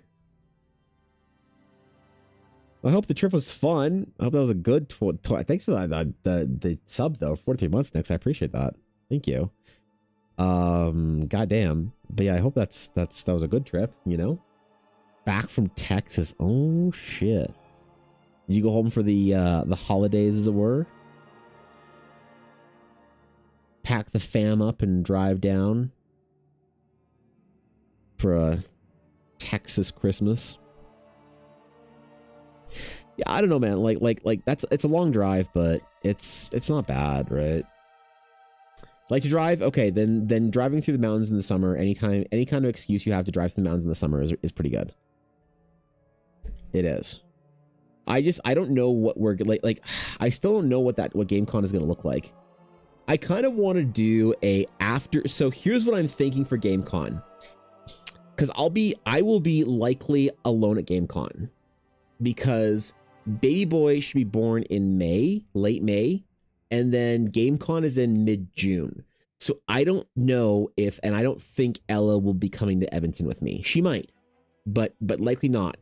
So I was originally going to do a game during the day on one of the days.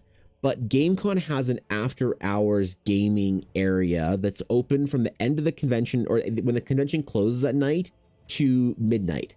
Now, I think that GameCon closes at 6 on a Saturday, if I'm not mistaken. GameCon Canada. I was thinking of doing an evening game on Saturday night and running people through Horizon or whatever, some like special one-shot adventure, some secret thing.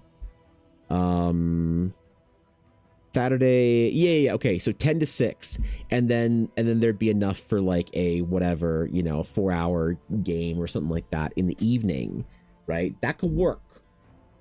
That could work.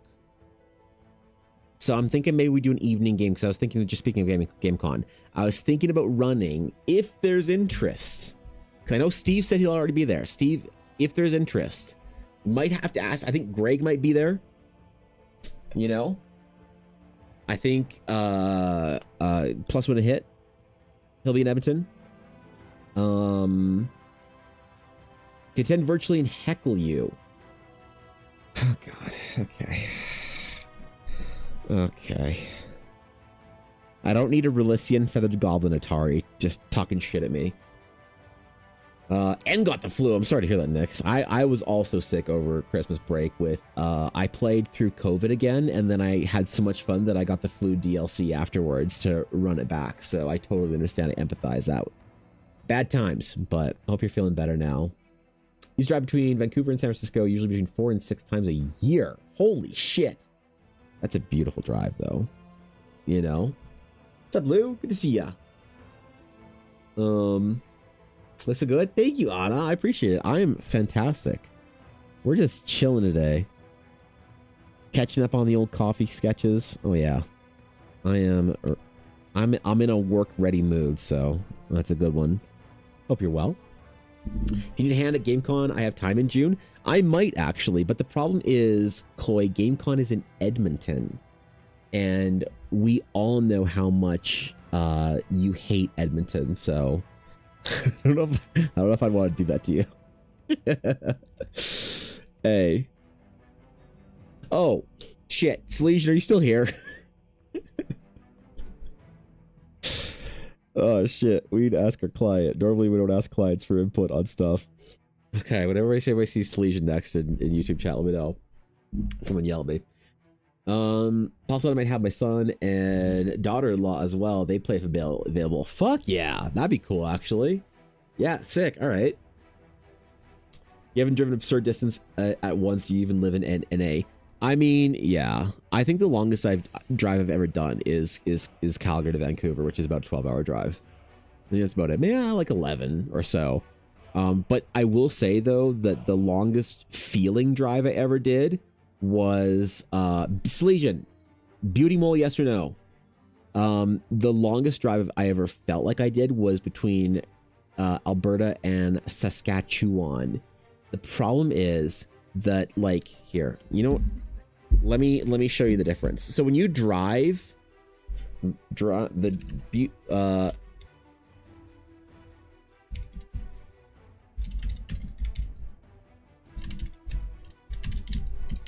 this is the drive between, this is the 12-hour drive between Canada, Canada Central West and Canada West. This is the drive.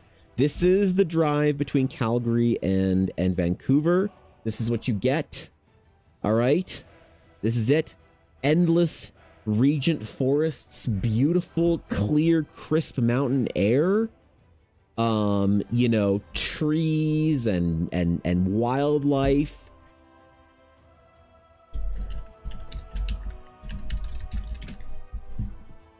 This is the drive through Saskatchewan. So it's like, would you do 12 hours of mountains or 7 hours of this?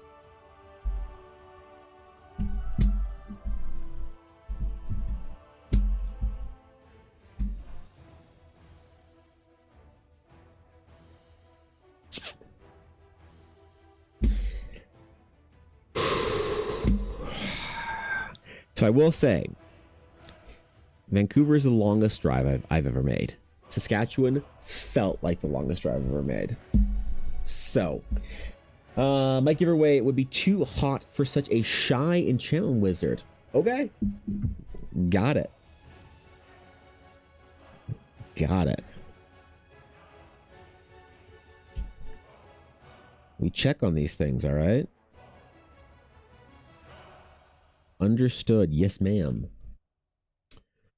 Just drove through the Ashafallia wetlands. Whoa, what? Smoky Mountains and Blue Ridge Mountains. That's pretty cool. Must be a cool drive. Always want to do an American road trip. I love the American like highway system, national parks. I feel like one thing I really admire about my American brothers and sisters to the South is that y'all do your country, like tourism within your country, super well. Part of that is just because you've got so many people, right? Like the best like internal country tourism I've ever seen is hands down, without a doubt, king of the hill, fucking not even a contest, Japan. The prefectures are all like, most Japanese people don't have passports and they just travel within Japan. And there's like fucking 130 million people on one tiny little island or whatever. So yeah, they're chilling. They got a lot of people and like reason to like do tourism within Japan.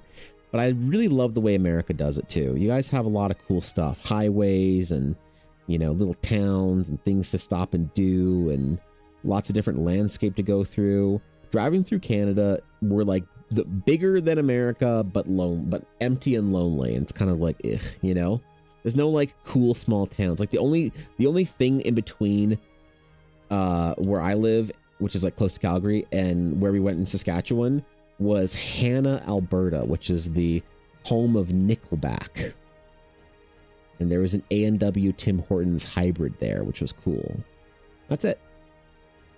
And then nothing. No small towns. No Buc-ee's. Just lonely road. So I do wish that we had a little bit of that going on, you know? Be fun to do an American road trip. Go like north to south or whatever, or some shit. So driving through Canada is so painful. Yeah, I've never done the east-west trip. I've never done Toronto to anywhere west coast or western Canada. Apparently that one fucking sucks. Ontario sucks. Manitoba sucks. Saskatchewan turbo sucks. And then Alberta sucks less. Especially when you get to the Badlands, excuse me. And then the mountains. After that, it's beautiful. Driving through British Columbia, amazing. We take those trips whenever we can. Stop at the Kootenay. We'll go to Kelowna. Oh yeah, man. After that, beautiful, beautiful Lower Mainland. I think, personally, the most beautiful part of Canada is probably BC. I'll say it, man. I love it there. I'd live there in a heartbeat. But I will probably never be able to afford to. Holy dog, it's expensive there, you know? So flat and full of cows, bro. If you go too far north in Alberta, cows don't even spawn anymore. Like the map, if you go too far north in Alberta, like the map glitches out and cows don't spawn. It's just like canola. That's it. I'm on the wrong fucking layer. God damn it.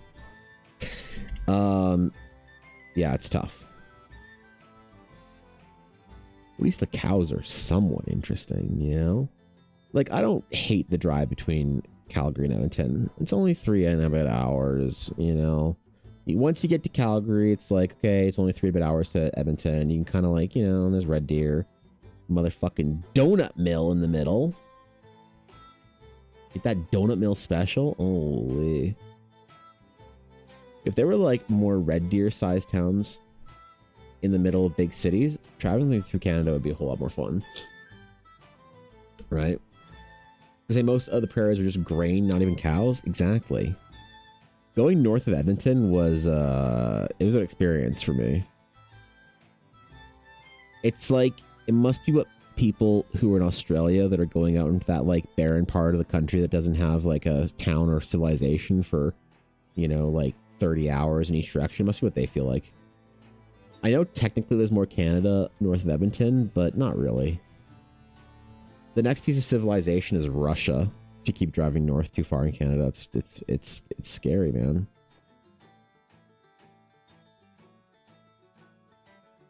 Scary. Oh yeah, dude. You drive through Canvas at least. You keep an eye out for Superman, I guess. Well, there you go. Nothing here, bro. South Virginia has lots of hills and cows. Also, South Virginia is pretty small, though, right? Like the entire, like you can be out of state in no time, right? It's only a couple of hours. I could be underestimating the travel time. And there's something new, you know? There's a new state, a new gas station, a different fast food chain that dominates that state. Oh yeah, there's all kinds of stuff. The Outback, Northern Tundra, and Kansas. Yeah, exactly right.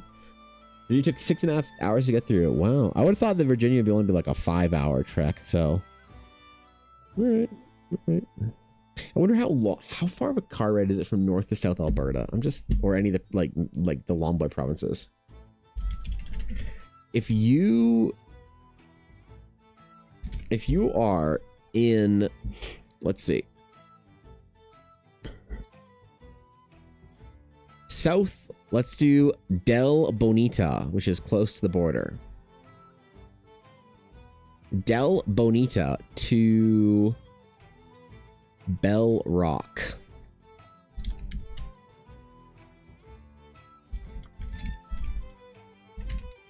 Let's see, how long is it? How long of a drive is it? Nope, that is the wrong.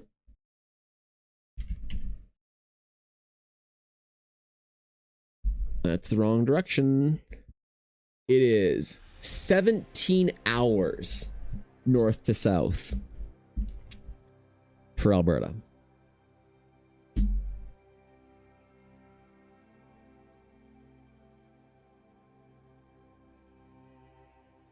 Probably, well, yeah, wow.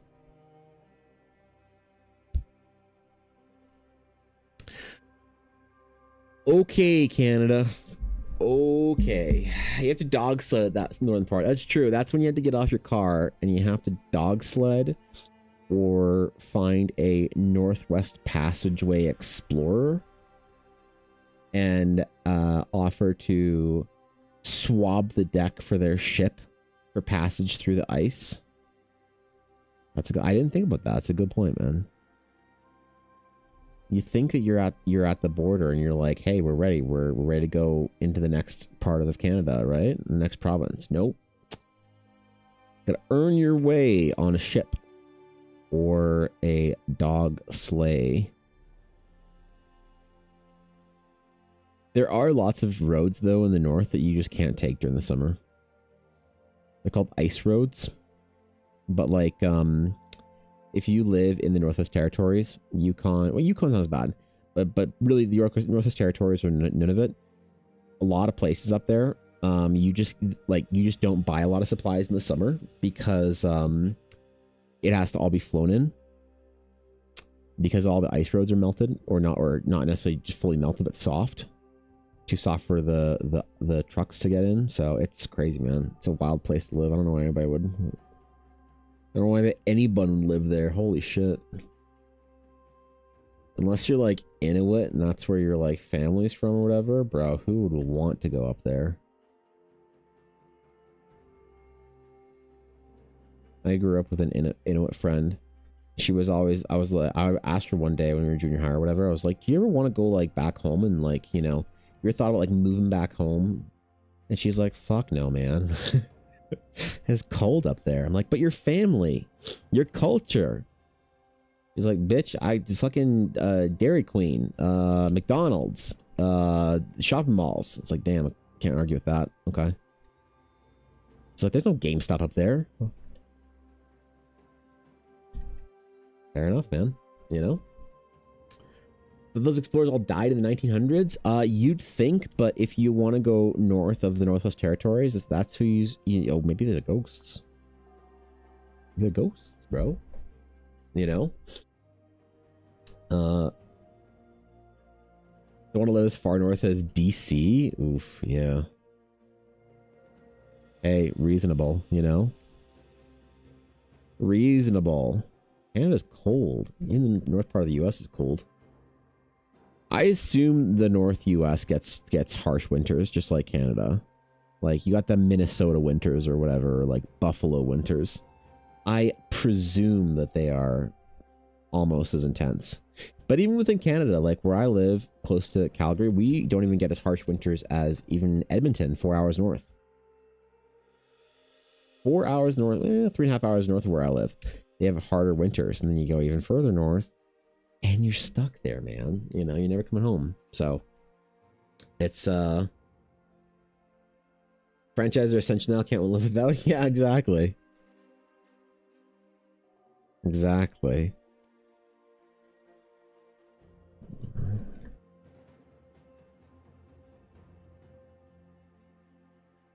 I do remember, I will never forget that, like, it lives rent free in my head.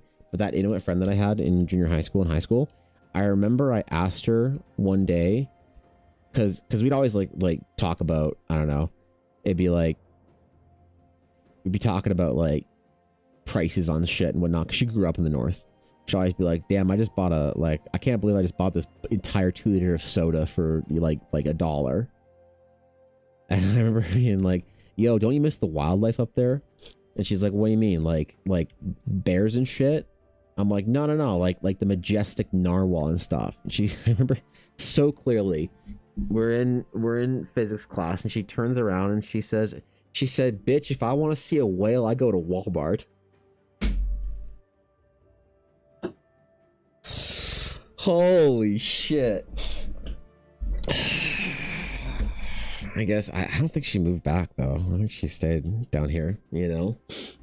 So Tasha was found living in Siberia and going with their daily life. Every waking moment in their winter months, they needed the fire constantly going to keep their house warm. If fire died, the whole house would be cold and would match the temperature of the outside within 10 minutes. So I don't think it gets that cold in like what is the current temperature in Iqaluit today? Like it's minus 12 Canadian. That's 11 American. You know? It's like 10 degrees colder than it is here, maybe, on a given day. Maybe 15 degrees colder. It's not like you're not getting like minus 40 for like 3 months of the year. Dips down, definitely, but it's not. I know there's colder places in the world than a lot of the Canadian Arctic.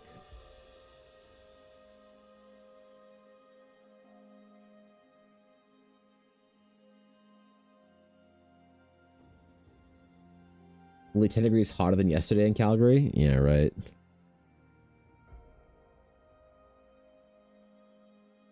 Kind of reluctant to do the glasses first before I do all of her hair and details and stuff, you know? Yeah, let's not do that first. Let's do some of the other features here.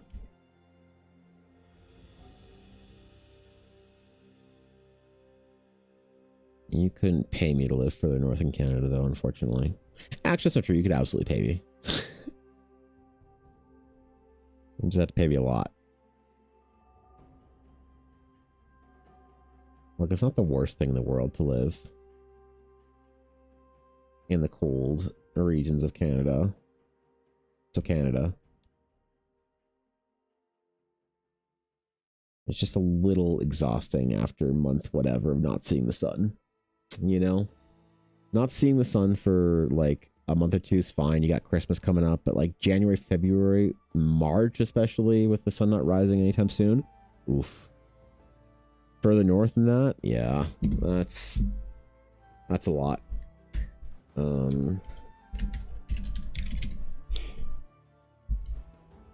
That's a lot, dog.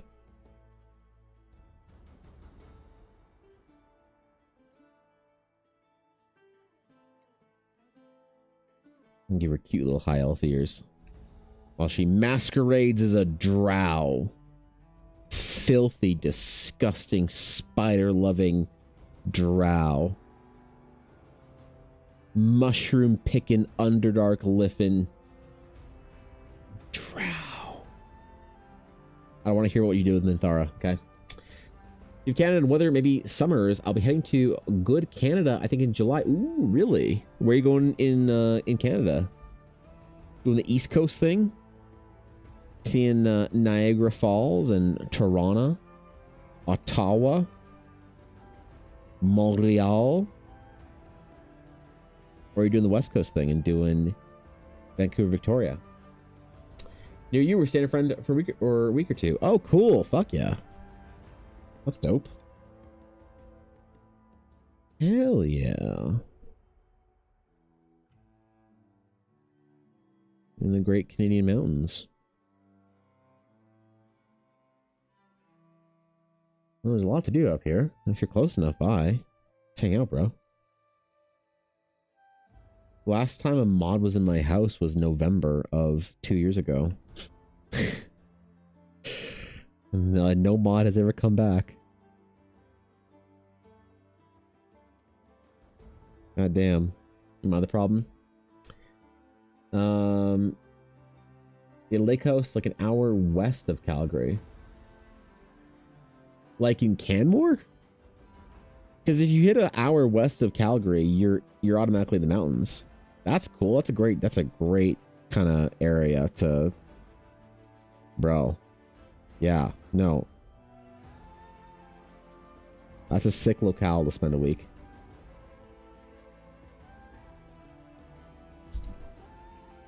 Had the mod trip in like 2-ish years. I know, right? Can you believe the mods will refuse to come visit me ever again? That can be lovely, but a lot of humidity in the east. Just heat in Alberta and eastern BC, except for the mountains, which are lovely. Mountains are nice at that point in time. They get cold at night, though. Like, I will do a lot of camping, if we do any camping out in the mountains, in June, July. And it still gets, like, freezing temps at night. It's ridiculous. Like, it feels really bad going for a camping trip and packing a winter coat, you know, in the middle of the summer. Hiking's a little bit more manageable when it's not like atrociously hot out.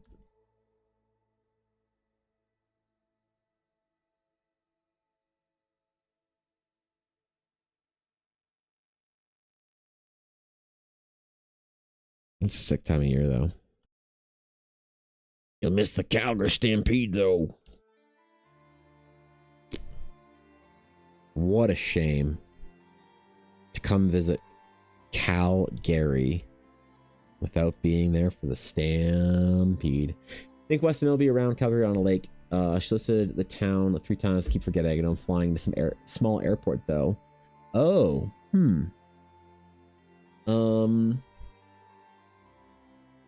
where would that be then? It's a small airport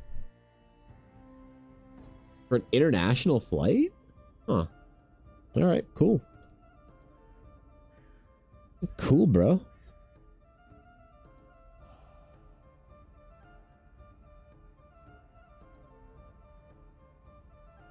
Well, there's only mountains to the west. Lakes are more common to the north and east of Calgary. But the mountain lakes are really nice.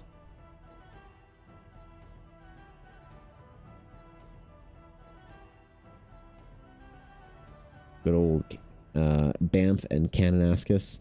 The Kananaskis lakes are probably my favorites to go to, though. They're really warm. I don't know why. You think the mountain water would be really cold. People are like swimming and shit in there every summer on the weekends. Kananaskis is probably best in slot for camping. Banff is okay, but it's like it's a national park and not a provincial park, so it's like really busy all the time. More crowded, more going on. But Kananaskis is like peak camping. Just remember your bear spray. Fishing planes in Calgary, probably. I don't think there are any international airports in Alberta outside of Calgary at Edmonton. Yeah. Visitors, I would imagine, right? How exciting. Oh, damn. Yo, Reaper. What's up, guys? Hello. Welcome to the stream, everybody. How's it going? How was stream? Good to see all y'all. Yo, if you guys are not following Reaper on Twitch from my chat, please go drop Reaper Miniatures a follow. Reaper is probably one of the best places to hang out on this website. I'm telling you, man. It's a good time there all the time. Whenever I catch streams and stuff. So, because we're often live at the same time.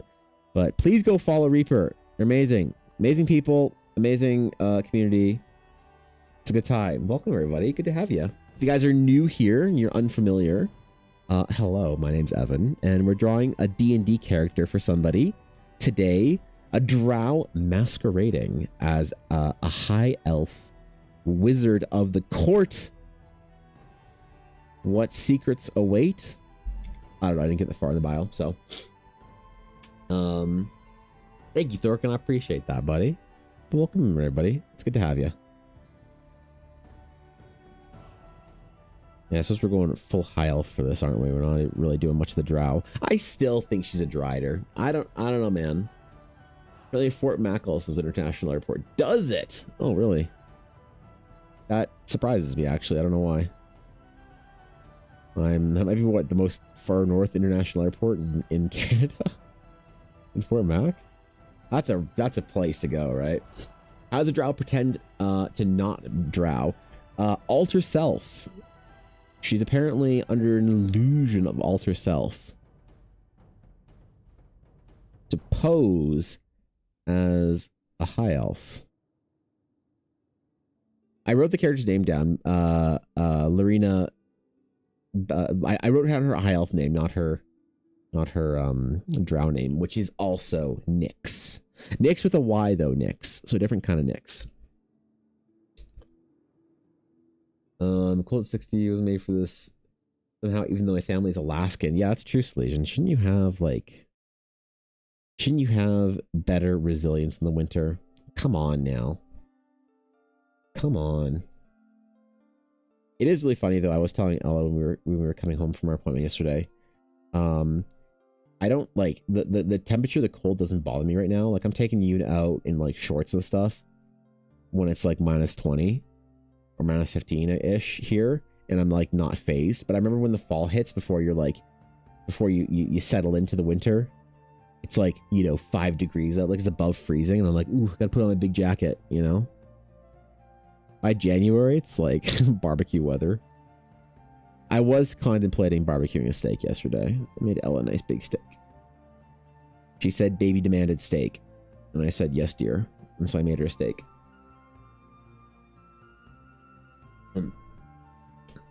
These elves that want to look something else. I had an idea for some Eldara elves in Dark Fathom that cut their ears to look human.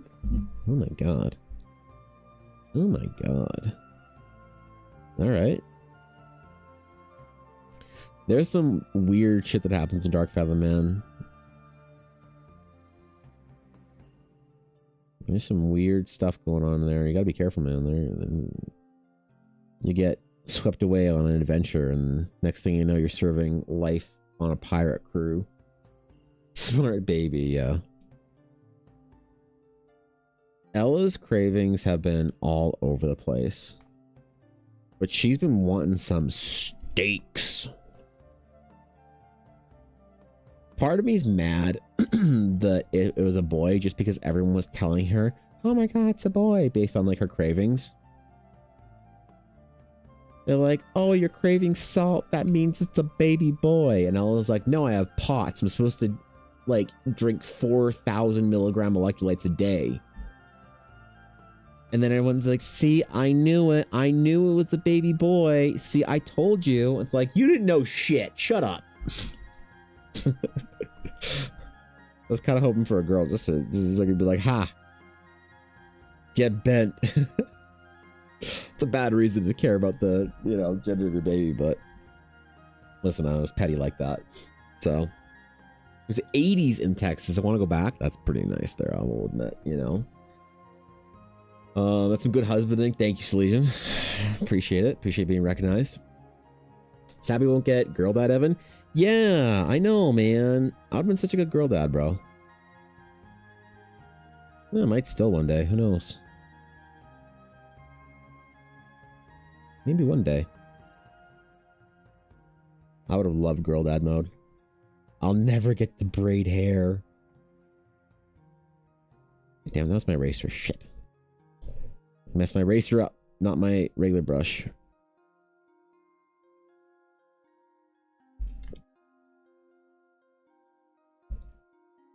It's okay. I never get to girl dad, but Ella gets to hockey mom, so that's pretty cool. Yet, exactly. Who knows?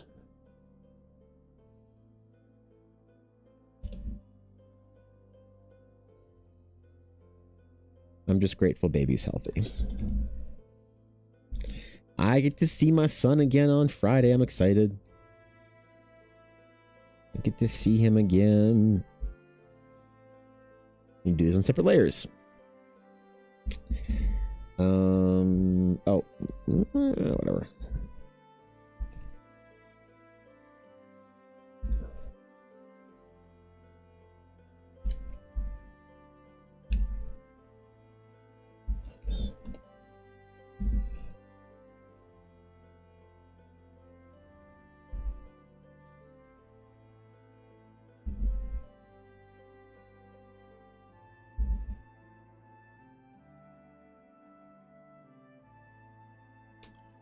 Am I recording still? Yeah, okay, good. I'm so paranoid. I lost the recording for part of Thimble. And I'm like trying to, if I realize I haven't checked it in like, you know, half hour or whatever, I get a little bit of anxiety. Apparently, even if you do a process video, people still think you're doing AI. So says YouTube. If I miss too much of a process video, people will think it's AI. When'd you find out the sex? On the 31st, actually. New Year's Eve.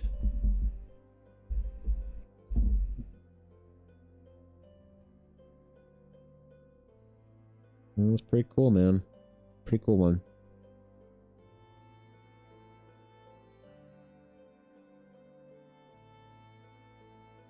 All right. There were people in the family that were like upset. They were upset. But boy.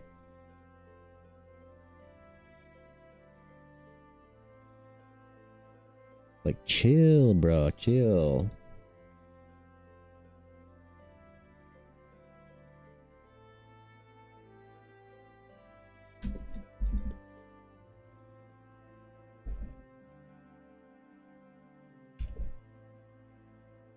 Okay, I think I might be able to cheaty pants this.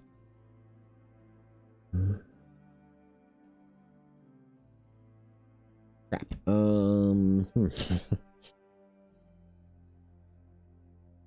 Yeah, I might be able to cheaty pants it. Hey. Uh-oh. I used a selection tool and it auto-selected lines on a layer.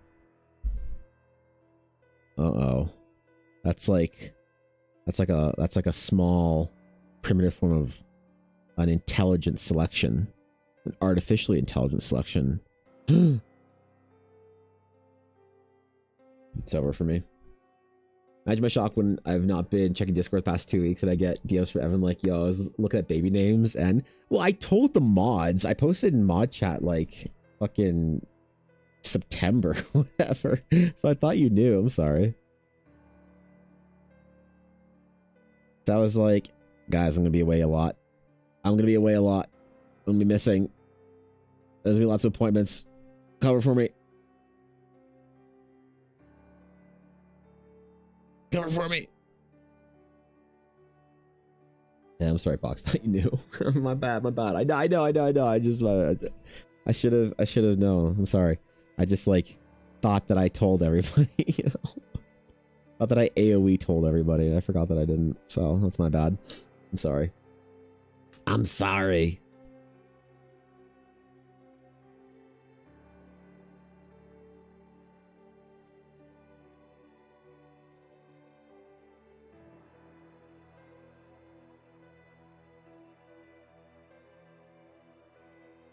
All right, little court caster adornments, you know, for position. A little braid, and then we'll.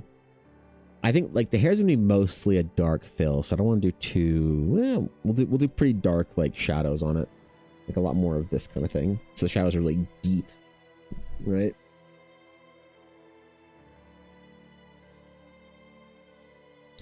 Oh, still got that cough, Ben. Very true. Got to show your work like in those school days for math class. Well, I got accused of AI on a process video. I was memeing about this earlier, Dispel. But on the last video that I posted on my account or my YouTube account, somebody left. So I normally kill any negative comments because it's just not, you just don't interact with them. When people want to be negative in any way, whether it's critique or anything like that, just don't interact with. No, shut up, Evan. Just don't interact with any negative comments ever on the internet. That's rule one that I've learned as an artist or anybody. So on this, I always delete them, but people don't believe me that like people at conventions think that my like people at conventions will accuse me of having AI art. And I always think that it's funny because people don't know that I like post my process videos. And so my defense for when people accuse me of AI art at a convention is, oh, I posted process videos. But it's hilarious because people don't believe that on process videos I still get accusations of AI on a fucking process video. So I'm leaving this one up. I responded to it because I can't like leave it and not defend it. Normally when people accuse me of AI on a process video, I just shadow ban them. Like, just, you know, they could be posting comments on every single video. I wouldn't know because it's just that it doesn't appear on the video. They see it and the world doesn't. But I left this one up because I wanted to have a reference point back at the beginning of the year, so I could always post the first video or go back to the first video I posted in the year and be like, see. I hope they never delete their comment.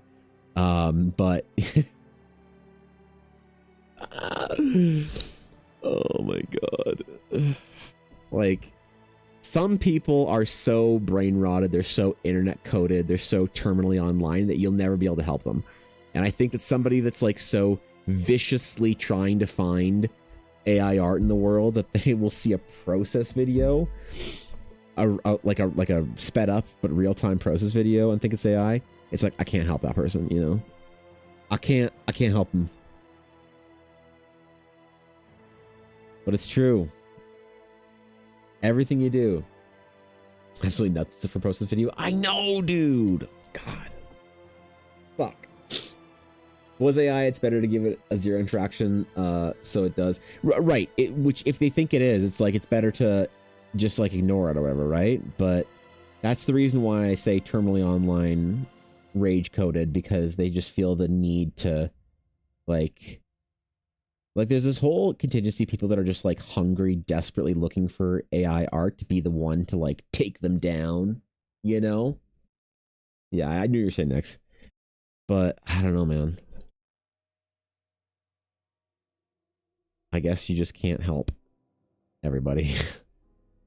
Can't help everybody. All I could maybe say is, though I am at least 30% convinced that might actually be an AI bot that posting. I know it's happening on other sites or platforms like Instagram. People will have bots accusing artists of AI art because it gets a lot of interaction or whatever, which for some reason is good. You know, I don't know. It's a new gotcha, I guess. Yeah, it's so weird. You know, it's so weird, but I guess there's a hunger there. Got a new mic. Found out why I sound like I was talking through an old Xbox 360 headset mic. Why did you sound like you were, guys? I thought your mic was okay. What mic did you get? Wait, what? What mic did you snag? Yo, Han Solo, thank you for the follow. I appreciate it. Welcome in, my friend. Honored to have you. Hello. Wonder what will happen when the brain rotted person begins not being able to tell the difference between an actual art from an AI artist and our AI art. Well, it's getting like the thing is that will happen. AI art will get so good that it'll be indistinguishable from any other. Like AI art right now is still a little weird. You know, any kind of generated images from like an image generation model or an LLM's image generation or whatever like that, it's already so good and so close, and it gets people today, and it will be indistinguishable at some point in time. And there will come a time when process videos like this might be in danger. But the thing is, like, I I don't know, man. I guess even though you stream your art, you know, it still won't be enough, right? In the future, there'll be a label on our work that's like genuine human made. It'll be like organic label. Totally, right? You know, Discord was screwing me over with Crisp, the noise removal thingy. Got a Beacon podcast microphone. Really? It was the disc. Oh, interesting. Huh. It was the Discord noise canceling shit. So I turned that off at some point in time. We were playing D&D as well. Interesting to hear it's been a problem for anyone else. But yeah, it's huh.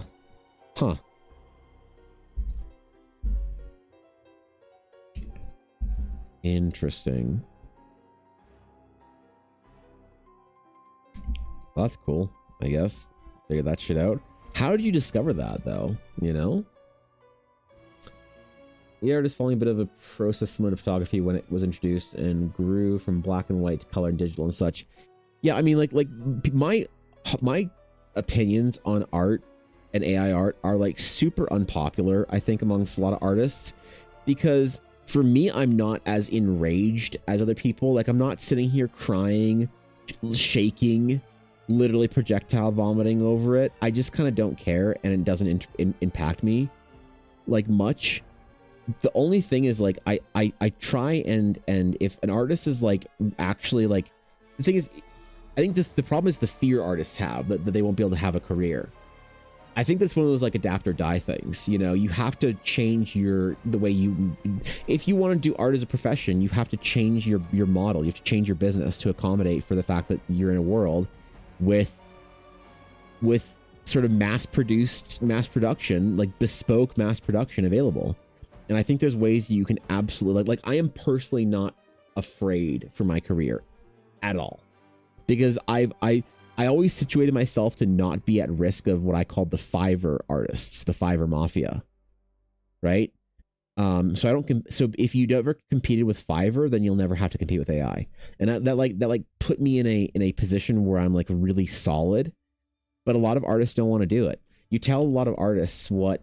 Like, I got accused of being a content creator by another artist a while ago, which, I mean, accused. Labeled as a content creator first by an artist a while ago because I said that I valued things like posting videos. And they're like, they made an argument that if you do anything besides just like drawing for yourself in the quiet of your own sanctum, that you're no longer like an artist, you're like a content creator. Which I think is absolutely just like lazy thinking, you know, but like, that's fine. And we can absolutely disagree on shit like that and still be friends. But I think that it's one of those things that like if you want to guard yourself against the AI sort of like uprising in digital art, there's things you can do. There's pivots you can make to make your brand and make you impenetrable by that, like, you know, build a wall around your career that's a fortress sanctum for yourself, and you'll be okay. But if you don't want to do those things, then yeah, man, you're fucked. I guess you're absolutely fucked. No artist worth their salt actually wants to see you use AI. It's all just suits pushing that BS. Well, the thing is, there's a lot of there. So I don't know about that. I think that there are artists that like, I mean, like Larry and even like recently just said that they used AI for early image concept development. And I think there are artists that like I think the tool is cool. It's interesting. I mean, like, how is it not cool to like type in, oh, you know, my character fighting a Hydra, and like it's neat, but that's kind of the extent of it, because it doesn't have the quality of the human soul in it. It's just not interesting. It's not original, unique, whatever, in the way that I care about art. So I just find it kind of cringe and lame, but I'm not like enraged like people are, I think. You know what I mean? I just don't care. I just think it's kind of lame. But the thing is, there's lots of art that I think is kind of lame. Like, I think a lot of cookie cutter video game art. I think a lot of the anime artists out there. I think a lot of like, there's a lot of human made images that I wouldn't consider art either. That's why, like, my toxic take, the reason why I like don't care about AI is because I don't think that it's art, sure, but it's not because it's not made by a human. There's a lot of things that people make that I don't particularly consider art either. You know, I find like very cookie cutter, bland, soulless, just like crap out there following the trend for the trend's sake. I find that just no better. It's just there's some skill and talent behind it and whatever. But that's like the thing that I guess would people would be very disagreeable on, you know? It's like for me, I find doing fan art as your sole staple, that's all you do as an artist, really uninteresting. And like if I meet an artist and they're like they primarily make their career as a fan artist, like that's great, man. That's what you love doing. But I just don't care. I'm just not interested in it. I'm interested in the original stuff. And so if I see artists at like conventions I really like, and they have an original piece that I like, I'm like, oh, this is so fucking cool. I'll like get the original piece. But if it's all just non-original IP stuff, it's just fan art. And again, that's still that toxic take that people like that's why I don't care about AI, is because I'm actually just even more of the villain, even more of the you know, the bad take, whatever guy on the internet. So it's like, it's just so weird, you know? That's why I don't like take it that seriously. I don't care all that much, you know? I really feel love making fan art. No, that's the thing. Like I love fan art as well, but the thing that really interests me and gets me excited is an artist's concept, like original concepts, right? That's the thing that really like intrigues me when I see somebody's art, because that's an idea they formed and are trying to communicate or whatever. We're here for you know? the lame. Exactly. Wait, what's up, Moose? How's it going, bro? Twitch, I'm out in Psychic and put you in my recommendations, even though I already follow. I was in your recommended streams? Damn, bro. I'm honored. That's a liking. Yeah, so it's like, that's one of the reasons why I just don't care about it. I'm not worried about it. I don't like, it's neat tech. And it is the future. I think it is the future. Whether we want it to be or not, it is the future. And so you have a couple years as an artist, maybe less, to position yourself in a place where people care about the art that you make more than just the art being made. And if you don't do that, you will not survive. And if you do that, you will position yourself as a unique craftsman amongst the mass-produced crap. And also, it's going to be easier in some ways. If you're willing to do the change, it's going to be easier for you to make it as an artist in a couple of years, because there's so many artists that are like doomers and are like, I'm giving up art because there's no point. It's like, okay, I guess, see you later. Like, less competition, more for me. I don't know. That's like kind of a dark way of thinking about it, and not exactly the way I feel, but it's kind of the like, you can't convince somebody if they think that it's too like doomer to like, you know, try and develop themselves as an artist and they want to give up art. It's like, I guess maybe you're like either too easily emotionally influenced, or you weren't really in it to begin with, you know? And that's fine either way, right? Like you can help and fix both those problems, but there's never going to be a time when you can just create your stuff. And like, even when digital art came out, the painters thought their careers were over, because they kind of were. If you wanted to work at the height of the industry, you're working in production companies, you're working in film, you're working in video games. That's where the best artists are. The best artists, who are the best technical painters of our generation, are quietly working under NDA at big studios. The Jamie Jones, the Peter Lees, the Jason Chans, they are all working at big studios quietly. They come out of NDA every 6 months to post something maybe, and they go back under. Those are where the best artists are. And so if you were like a traditional painter and digital art comes out, it's like you can't traditionally paint at an industry at a studio until you become well enough known that your physical paintings are worthwhile. And so it's an adapt or die thing. I just see this movement as the same thing. It sucks. It's tough because it's uncomfortable, and it sucks to be uncomfortable, but it's the same thing to me, you know? That's why I'm not really nervous about it, right?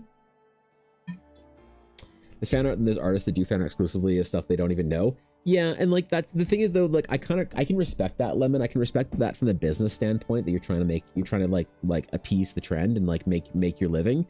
But that, again, it's like that kind of stuff that just doesn't really interest me or whatever, you know. And when somebody has the nth piece of fan art for the X, you know, whatever fandom, I don't know, I want to see what you're doing, you know. I want to see what your designs look like.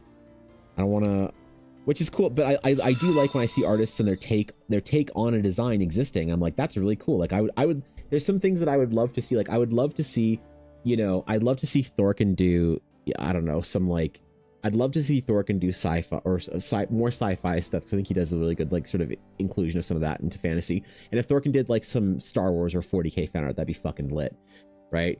Like Koi, I love her art, her original art and fan art, you know, equally. And there's things that I'd love to see Koi's take on, right? And things that Koi just does so well. And it brings new life to an existing design. And that's interesting to me. But those are also two artists that have unique styles. So when Fish and Bacon does a fan art piece because it'll do well at conventions, something that she loves, it's more interesting to me than I think a lot of the cookie cutter generic kind of like anime style you see at conventions, that like overly airbrushed, weird, kind of just like super general anime, whatever that AI is learning from now, which sucks. So there's still interest and uniqueness within art, and there are unfortunately a lot of very successful artists out there that I find their style just so boring that I just do not give a shit about. Personally, I'm still obviously very supportive, and I would never say it out publicly. I don't think there's anything useful in announcing your distaste for something specifically. Generally, you can say like, I don't like anime or whatever. I don't like Evan's fantasy art, like style. That's fine. But like, oh, I don't like this artist. It's like, who cares if you don't like that artist? Don't point it out, But what's up? You made another bread? Let me see. Guys, Ella is entering her mother arc by making sourdough. I just smashed my light real quick. Hold on, let me smell it. That's a good one. It's your chat. Okay, all right, guys. proud of it. There's Ella. Hey, wow. Wait, hold on. My light. I smacked my desk. My light fell out. It'll be super bright. Ah, there we go. Blinding. Okay. All right. May I present to you This is attempt 2. attempt 2 of Ella Blackwood sourdough? You scored enough, I think. Oh, can I have some? Oh, it's too hot. Okay, yeah. Filament. Okay. All right. Okay, bye. Okay, bye. There's those that even when digital art, you still need to know what you're doing and do the work. Exactly. Which it's weird, Simon, how many people I meet that think that I do, the fact that I do digital art means that I don't know how to paint. Very strange, right? A lot of like normies don't understand what digital painting looks like. So, computer animation came along. Only a few people were needed. Hundreds of people no longer had a career. Yeah, and I think that's the thing is if you could be one of the people like, think of like the Survivors. The example I think maybe is easy to think of as Ghibli or certain big Disney animators, but Ghibli as a whole. There's certain parts of like the hand-drawn style. They stayed faithful for a long time. And a lot of studios now are also going back to a hand-drawn thing, which is like, yeah. I don't know, man. You just have to make your art unique and have there be something intrinsic value about your art it goes beyond just the simple existence of your art. Artists have had to contend with this forever. This is just another one, I think. Another. I found yes, that's me. Hello. Of you that made me cackle. Can I share it? Sure. Throw it in stream topics. Hit me. We will take a stream topics interlude for an ancient EBA clip. I already have a wife, but can you be my favorite concubine? No, my Ella. About how the AI discussion brought up the old digital restrictional discussion 20 years ago again, which is funny, yeah. And yeah, I don't know. A lot of maybe artists have short memories or something. To me, it's like, okay, well, we've been through this before. We'll do it again, I guess. Right? We'll do it again. We'll all decide that we're gonna be artists or not once more. No, it's like it's wild that so many people are like so scared, and I do hate that. I wish if there's one thing I wish I could do, I wish I could inspire a little bit less fear into people. But I've also realized something. I came to a bit of a dark conclusion. There is this person who was he's a friend of a friend, and he's a digital artist. And a friend asked me, they said, hey, this guy's considering giving up digital art forever or giving up art forever. Super scared of the AI, this, that, whatever. Could you talk to him and just like maybe like help make him feel better? He's like, and he's in his feelings and shit. I'm like, okay, fair enough, So I had a chat, and that chat actually demoralized me. That black pilled me. Where I think that there's just some people that aren't going to make it. You know, it's like no matter what I did, no matter how hard I tried, I could not convince that dude that he could do it. You know, I could not convince him that he could do something interesting with his work, with his art, that could elevate him over the, you know, the generic kind of like whatever Walmart no-name brand bullshit art that's going to be out there. And, you know, I was trying to say, like, look, it's going to be tough, but you can do this. Like, it's okay. Like, here's what you do this, and I promise you'll be okay. And he just, like, his negativity bias was so unbelievably high that because something changed in a way that made it like, no, you don't understand, it's whatever, it's this, that, like, he was just so unbelievably negative that I was just kind of like, fuck, I cannot save this person. Like, if I knew him really well, if we were a close friend and I could really dive in and be like, I know you, this is like, and I could really talk to him about his specific insecurities, I bet you I could have done something. But as a person, just sort of like, and like, because the reason why it's made me think about this so much is because there's a lot of people who are kind of like, who are maybe nervous, who are looking to existing artists that I want to be a beacon of optimism for art. Like, if you're 17, you think about going to art school, go to art school. It's a beautiful world out there. Never a better time to be an artist, in my opinion. I want to make that optimism, like, I think it's whatever, right? The world, like, pessimists get to be right, optimists get to be happy. So, but I realized that maybe there's just, I think, some people that are they're just so unfortunately, like, you just cannot convince them. It reminds me of a conversation, actually, that I had with somebody about having kids, where they're like, I can't believe you're having kids. And I'm like, why? Like, well, because the world's ending and environment and whatever, and this and that. It's like, bro, I'm like, we've been through plagues. Like, we'll be fine. It's okay, you know? But I guess there's just a level of negativity in some people that you just cannot account for. You know? There's some levels of negativity that you cannot help someone out of, maybe. And that's scary to me, because I really, really have always believed that anyone can become great at art.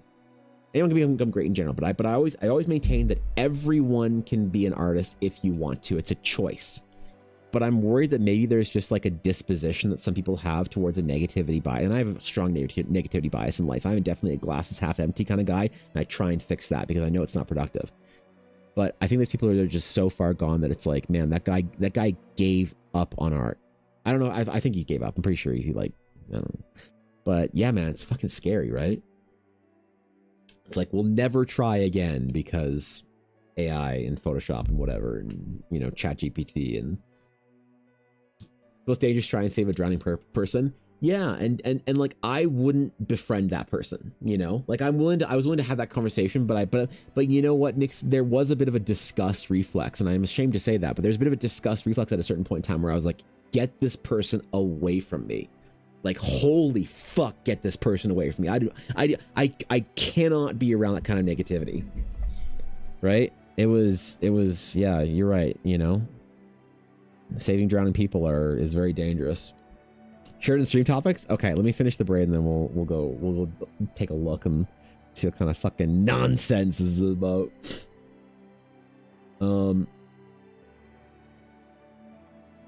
Need professional help at that point. Yeah, maybe there's nothing I can do at that point. Maybe they can still whatever. But yeah, it was just such a weird, like, that person did not want to be wrong.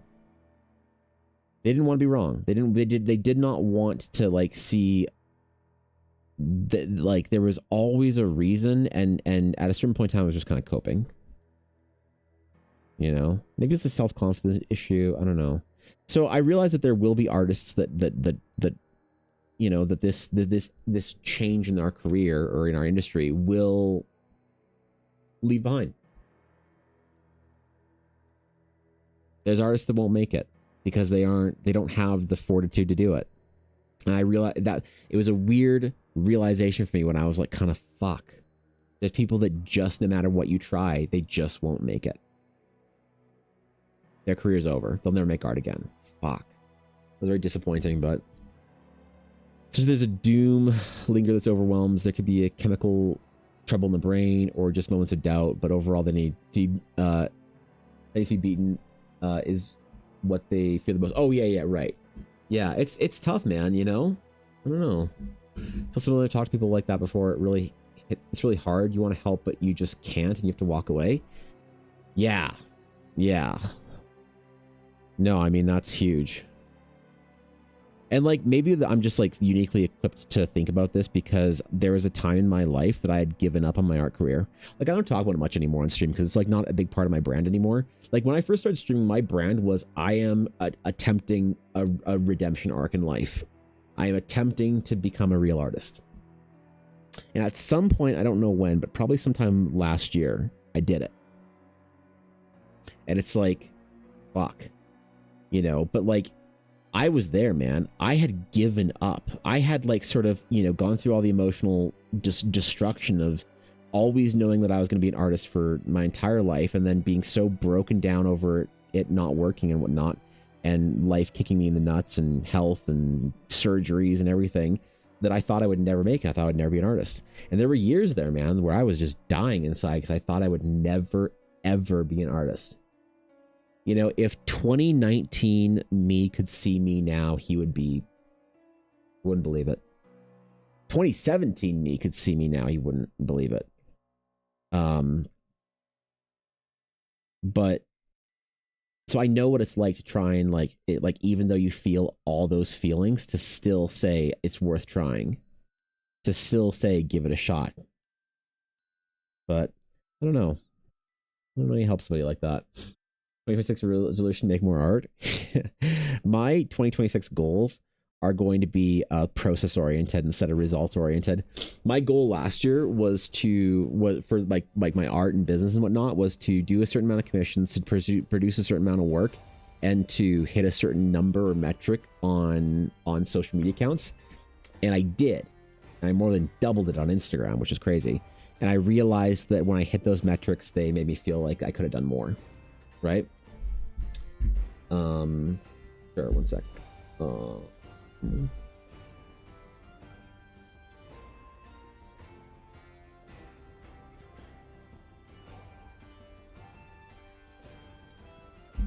okay, cool. Thank you, Ella. Appreciate it. Yeah.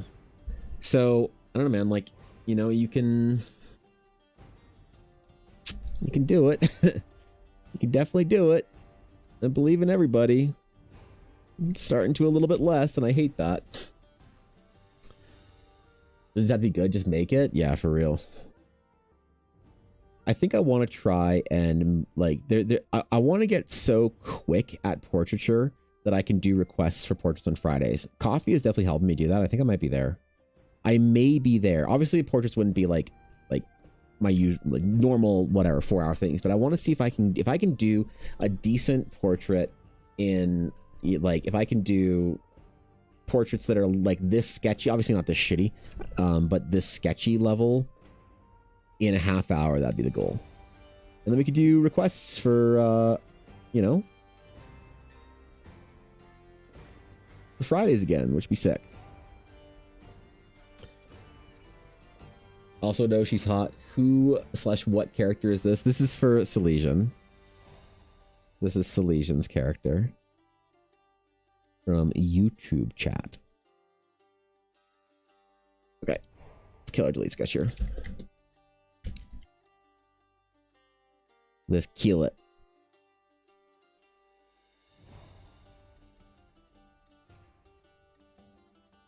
Alright. Speaking of Discord, I'll let you yoink me in. What is this stream topics thing? What is this clip? What is this clip?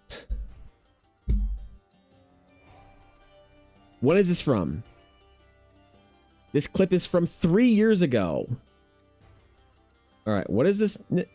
Zelia, what's that next? Wait.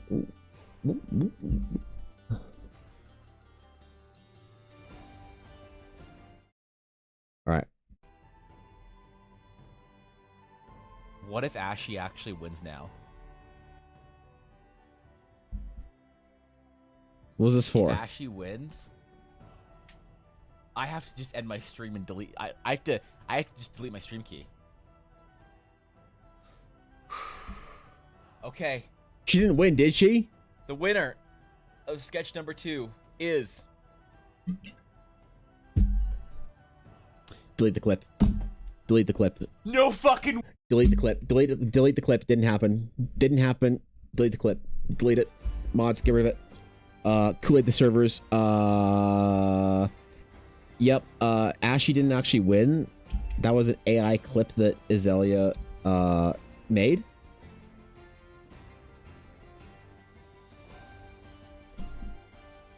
Hello? Photoshop?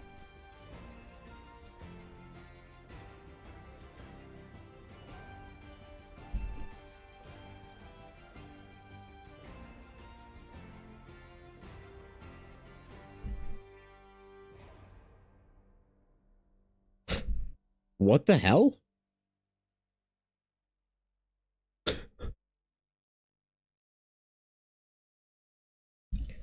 Okay, we're gonna restart Photoshop real quick.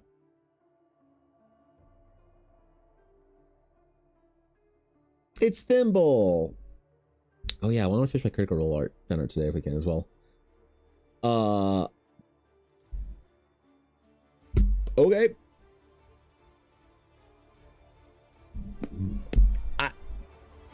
I don't know.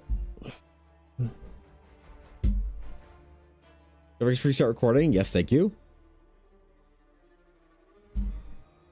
Okay.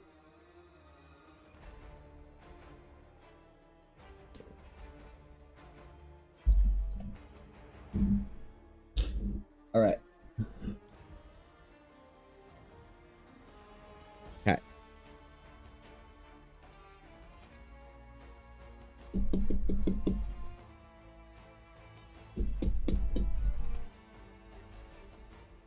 I can select things, so clearly my pen works. And I'm like moving the screen, so clearly the pen works. Can I click? I can click with my mouse.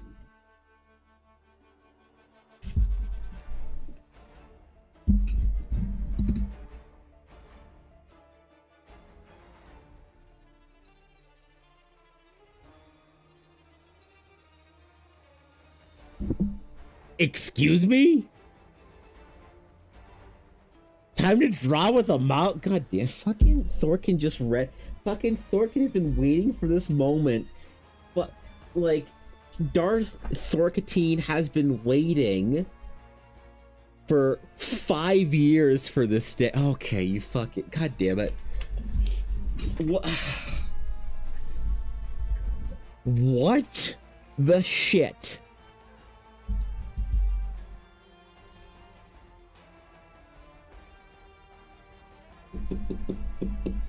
Hold on.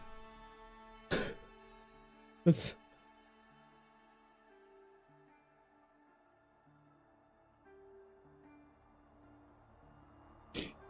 try this file. Thimble.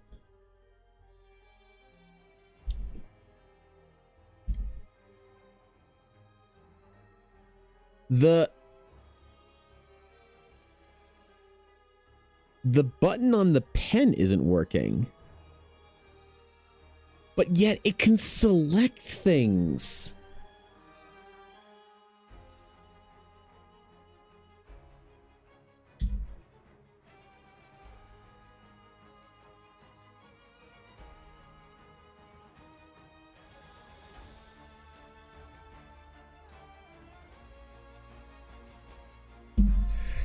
Okay, let's try restarting this Cintiq. Yep.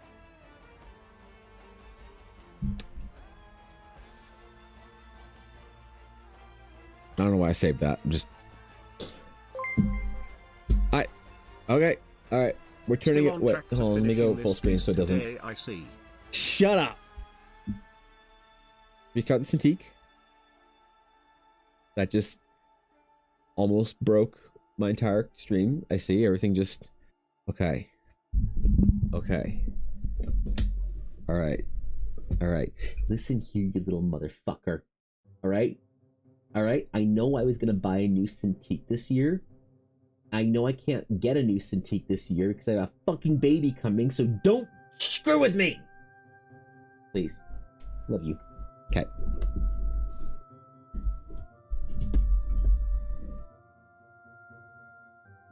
We're gonna hit the power button.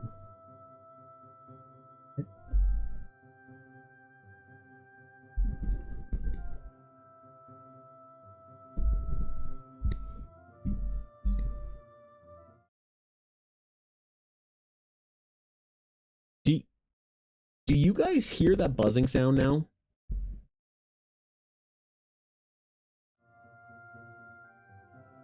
Is the audio fucked up for you too now?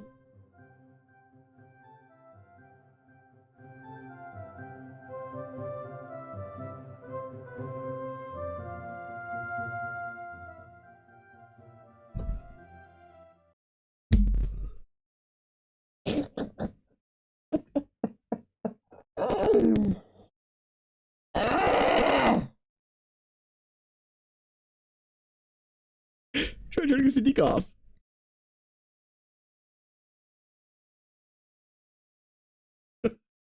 It's still there. I turned the tablet off. It's still there.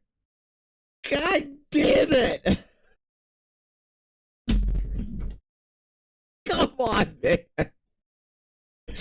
Diver equipment orbathon. Holy shit. Oh my god. Alright. Guys, tomorrow we're starting an orbathon. Try reconnecting your mic. Restart the mixer.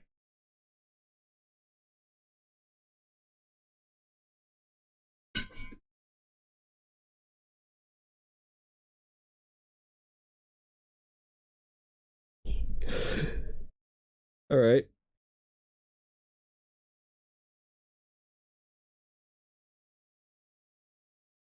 All right. I don't hear any static anymore. Okay. All right. All right. Let's try turning the tablet back on and see what happens.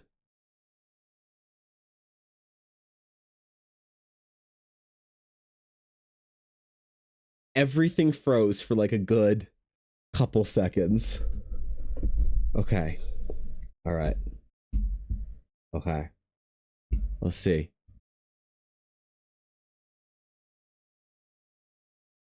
Oh no, I just can't hear any. Now there's just no sound for my. There's just no music. There's just no desktop sound. There's just no music now. Let's see if Photoshop fixed it. Oh my god. Oh shit. Simon, I think it's over for me. I think I AI'd art beamed too hard. The machine spirit is coming for me. All right. All right.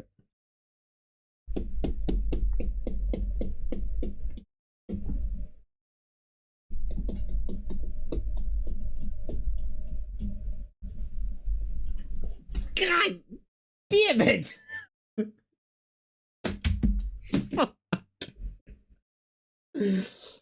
Oh god.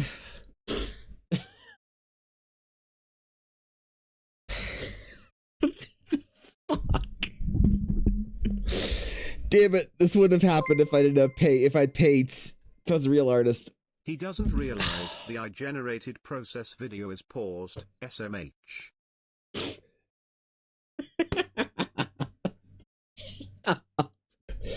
Shut up. Oh, fuck, man. Well, if I have to restart my whole system. Oh my god. Oh my god. Okay. I think I need to do some surgery. So how do we feel about an Orbathon starting tomorrow? How do we feel about a new Orbathon? You guys want the orb again? We could do how about every 25,000 bits you can get a limited edition Realms of Eldar orb promo. How about that? We'll do limited edition orb promos. What do we think about that? And see if we can get the I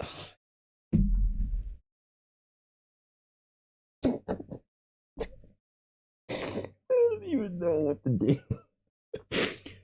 25k bits? No, 2500 bits. Jeez. Yeah, wait, we'll do oh my god. Okay. This whole thing's deteriorating. I think I need to restart everything. I think I need to, oh my god, wait, Jesus. I think I need to try and just maybe if I unplug my if I restart my audio interface again.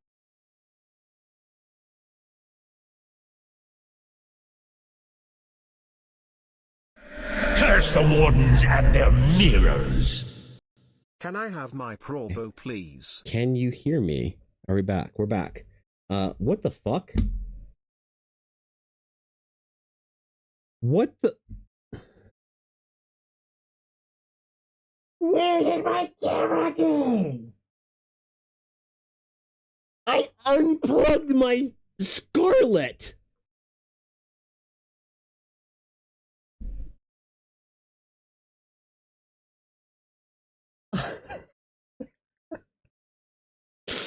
Aduria, yeah, you could have an orb promo. All right, guys, are we excited for a new Orbathon starting tomorrow? How about that? Oh my god. I fucking can't. I think my camera and my focus are plugged into the same USB bar or whatever. Holy shit! Jesus! I'm not even there's no sound.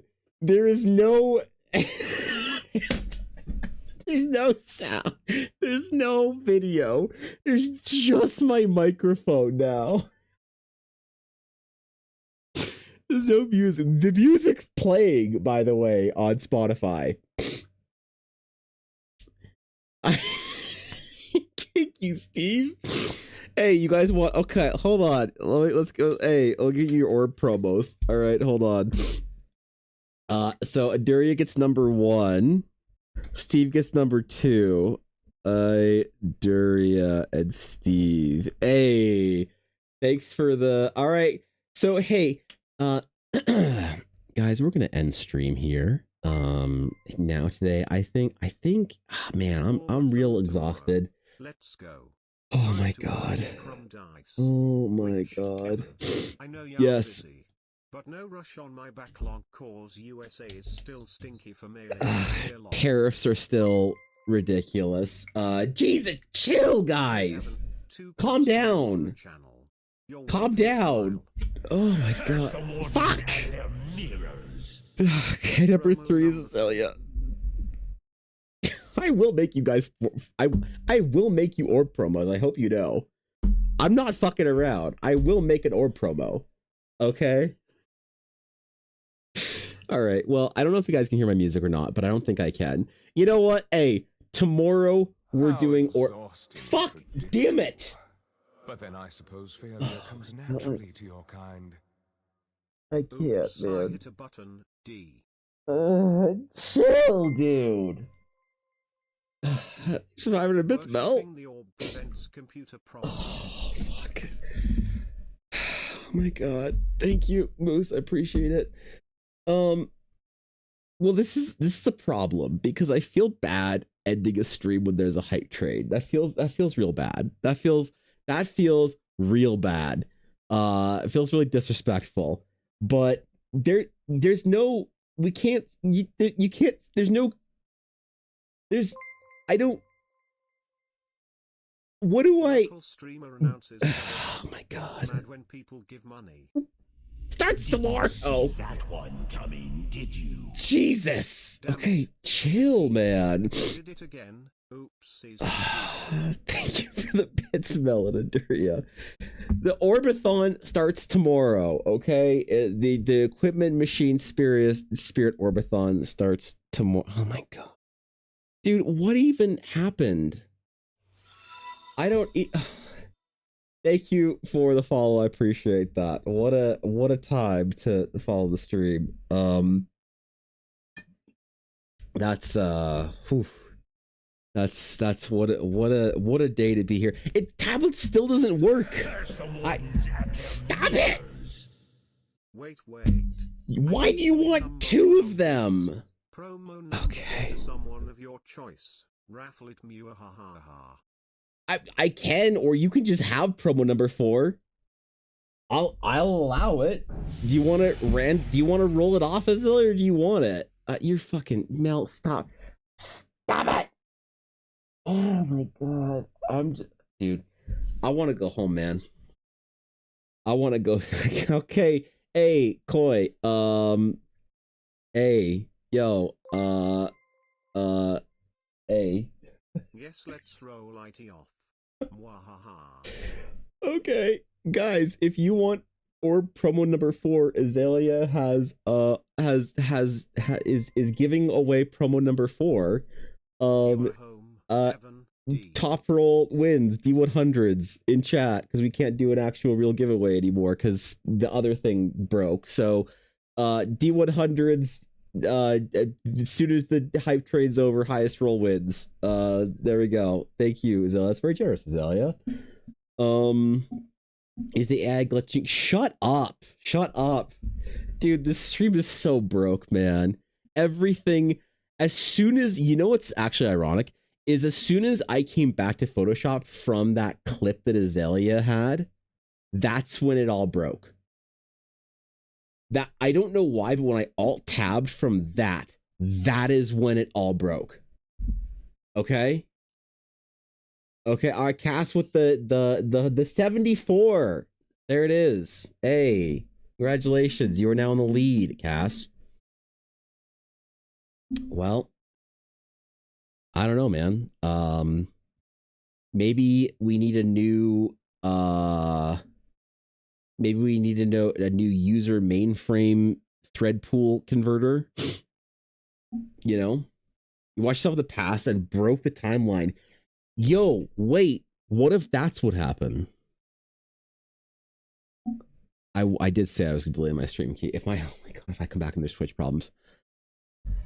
If restarting everything sets it right. I hope so too, Salesian. I hope so too, because I don't know why my camera broke at all. I think it's might be because I unplugged. Like I said, my Scarlet Solo is plugged into the same kit. Jesus, Samurai! Fuck, man. Samurai. Okay, congratulations, Samurai. You get number 5. This is so stupid. This is the dumbest. This is the stupidest fucking Orbathon. I don't. Last time I did an Orbathon, I lost 3 mods. They were so annoyed by it. I would need to recruit new mods. Fuck. Fuck. Yep. Gaming streams until the Deuce Antique. Bro, is it time to just sit here and quietly play Baldur's Gate 3 on stream for the entirety of the Orbathon? Do we do a full... Bro, hold on. Is this actually... Has anyone done a start to finish Baldur's Gate 3 playthrough on Twitch without ending their stream? Is that... Fuck. Damn it. How you get a shiny rock? D. Yes, Mel. You now have Orbathon or promo number 6. I was memeing, but I will make these stupid promos for you guys. Silently, no commentary at all, no chat interaction. You want me to just be silent, no cam? Can I clear my throat every once in a while awkwardly? Can I, is that acceptable for the Baldur's Gate 3 playthrough? The fucking hype, just let the hype train die. Let the hype train die. You fucking goblins. Goblins. You fucking goblins. You fucking goblins. Oh, God. Why did everything have to break today, man? Hot Tire community loves you. They won't let you on stream when stuff breaks. Maybe, Cass. I feel bad because there's not even, my music doesn't even work. Maybe if I try a different, wait, did the desktop audio, is my music coming through maybe a different audio source? I unplugged. Oh god. Oh god. Maybe I can, hold on. Maybe I can fix my music. Oh, wait. I might be able to fix it. Nope, that's exactly the way it's supposed to be. If I switch it, the source to something dumb and then switch it back, I love how this is usually you meme challenging us goes. I can't. We make things I happen don't even. for the memes. I don't even. Well, it broke further because it started coming through my speakers and not my headset, even TTS. Oh my god. Oh my god. Okay. Who is the highest roll right now? Still, is it still Cass for promo number 4 that Azalea is giving away? Is that we reached level 16? We can break Evan's hype train record. Wow. Never forget how I conjured an entire species for the meme. We're experts at this. Absolutely did. You absolutely did, actually. So I won't say anything about that because I know how hard the guild will meme. I've underestimated this guild's memeability in the last couple of years. I'll admit it. Because this VOD is cursed, the stream is already dead. Everything's broken, and I don't even know if I'm live on Twitch right now. I will say it out loud. I will say it out loud. So what's your roll for Silesian? That's true. Do you want to do a second roll cast for Silesian? Because that's right. The YouTube chatters, they're not in Twitch chat. Do you want to do a roll for Silesian? This will count as the next. Actually, you know, I can just do it then. This is for Silesian. Exclamation D100. This is Silesian's. It's exclamation D100. It's better if I don't do it.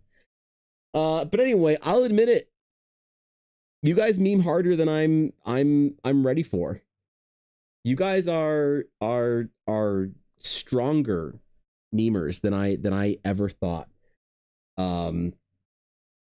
Agnes, you're holy shit. 96. You're in the lead right now. Holy shit for the promo.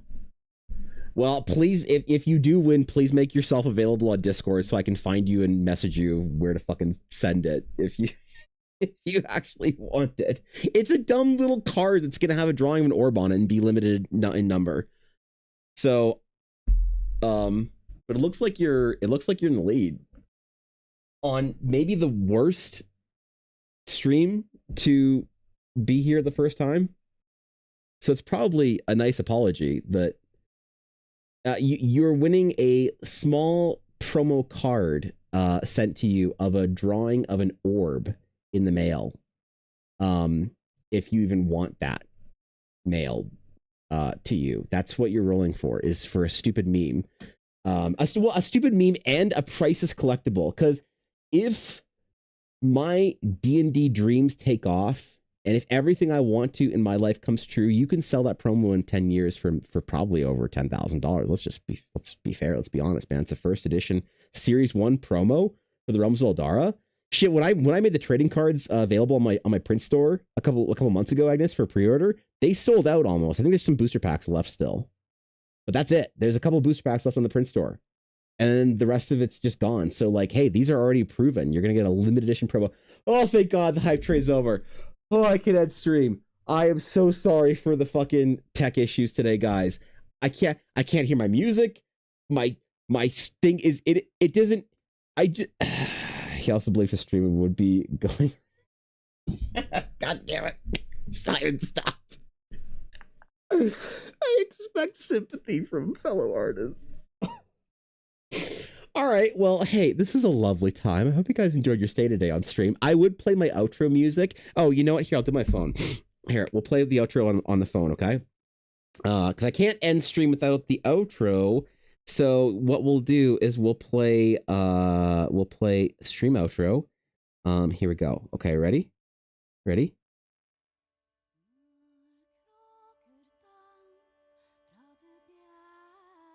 Wait. Hold on.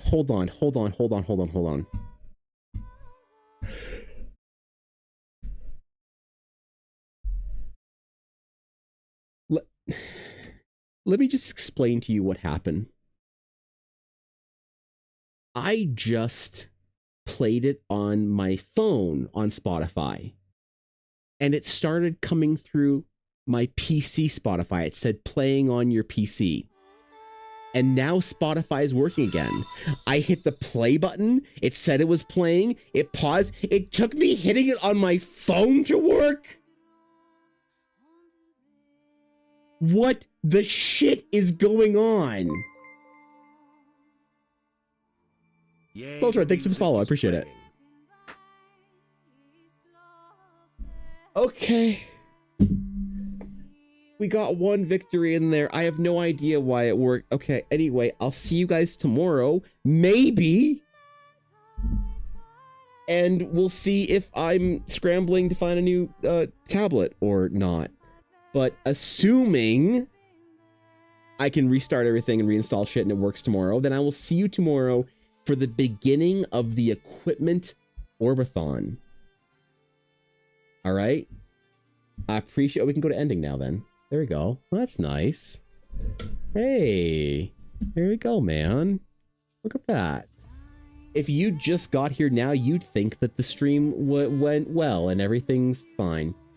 Does driver issue the easiest fix for the restart? I hope so. It usually does. I think you're right, but I'm always terrified when anything goes wrong with my Cintiq because holy shit, that's scary. Like Photoshop can work out, that's fine. But when it's a Cintiq issue, that makes me very nervous. You know what I never tried? I never tried to see my tablet work in Paint.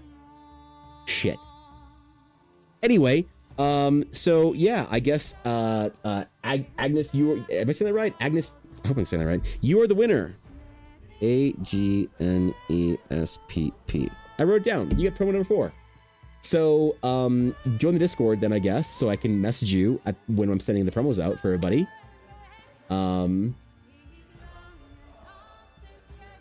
And I'll see you hopefully tomorrow, guys. Okay, bye.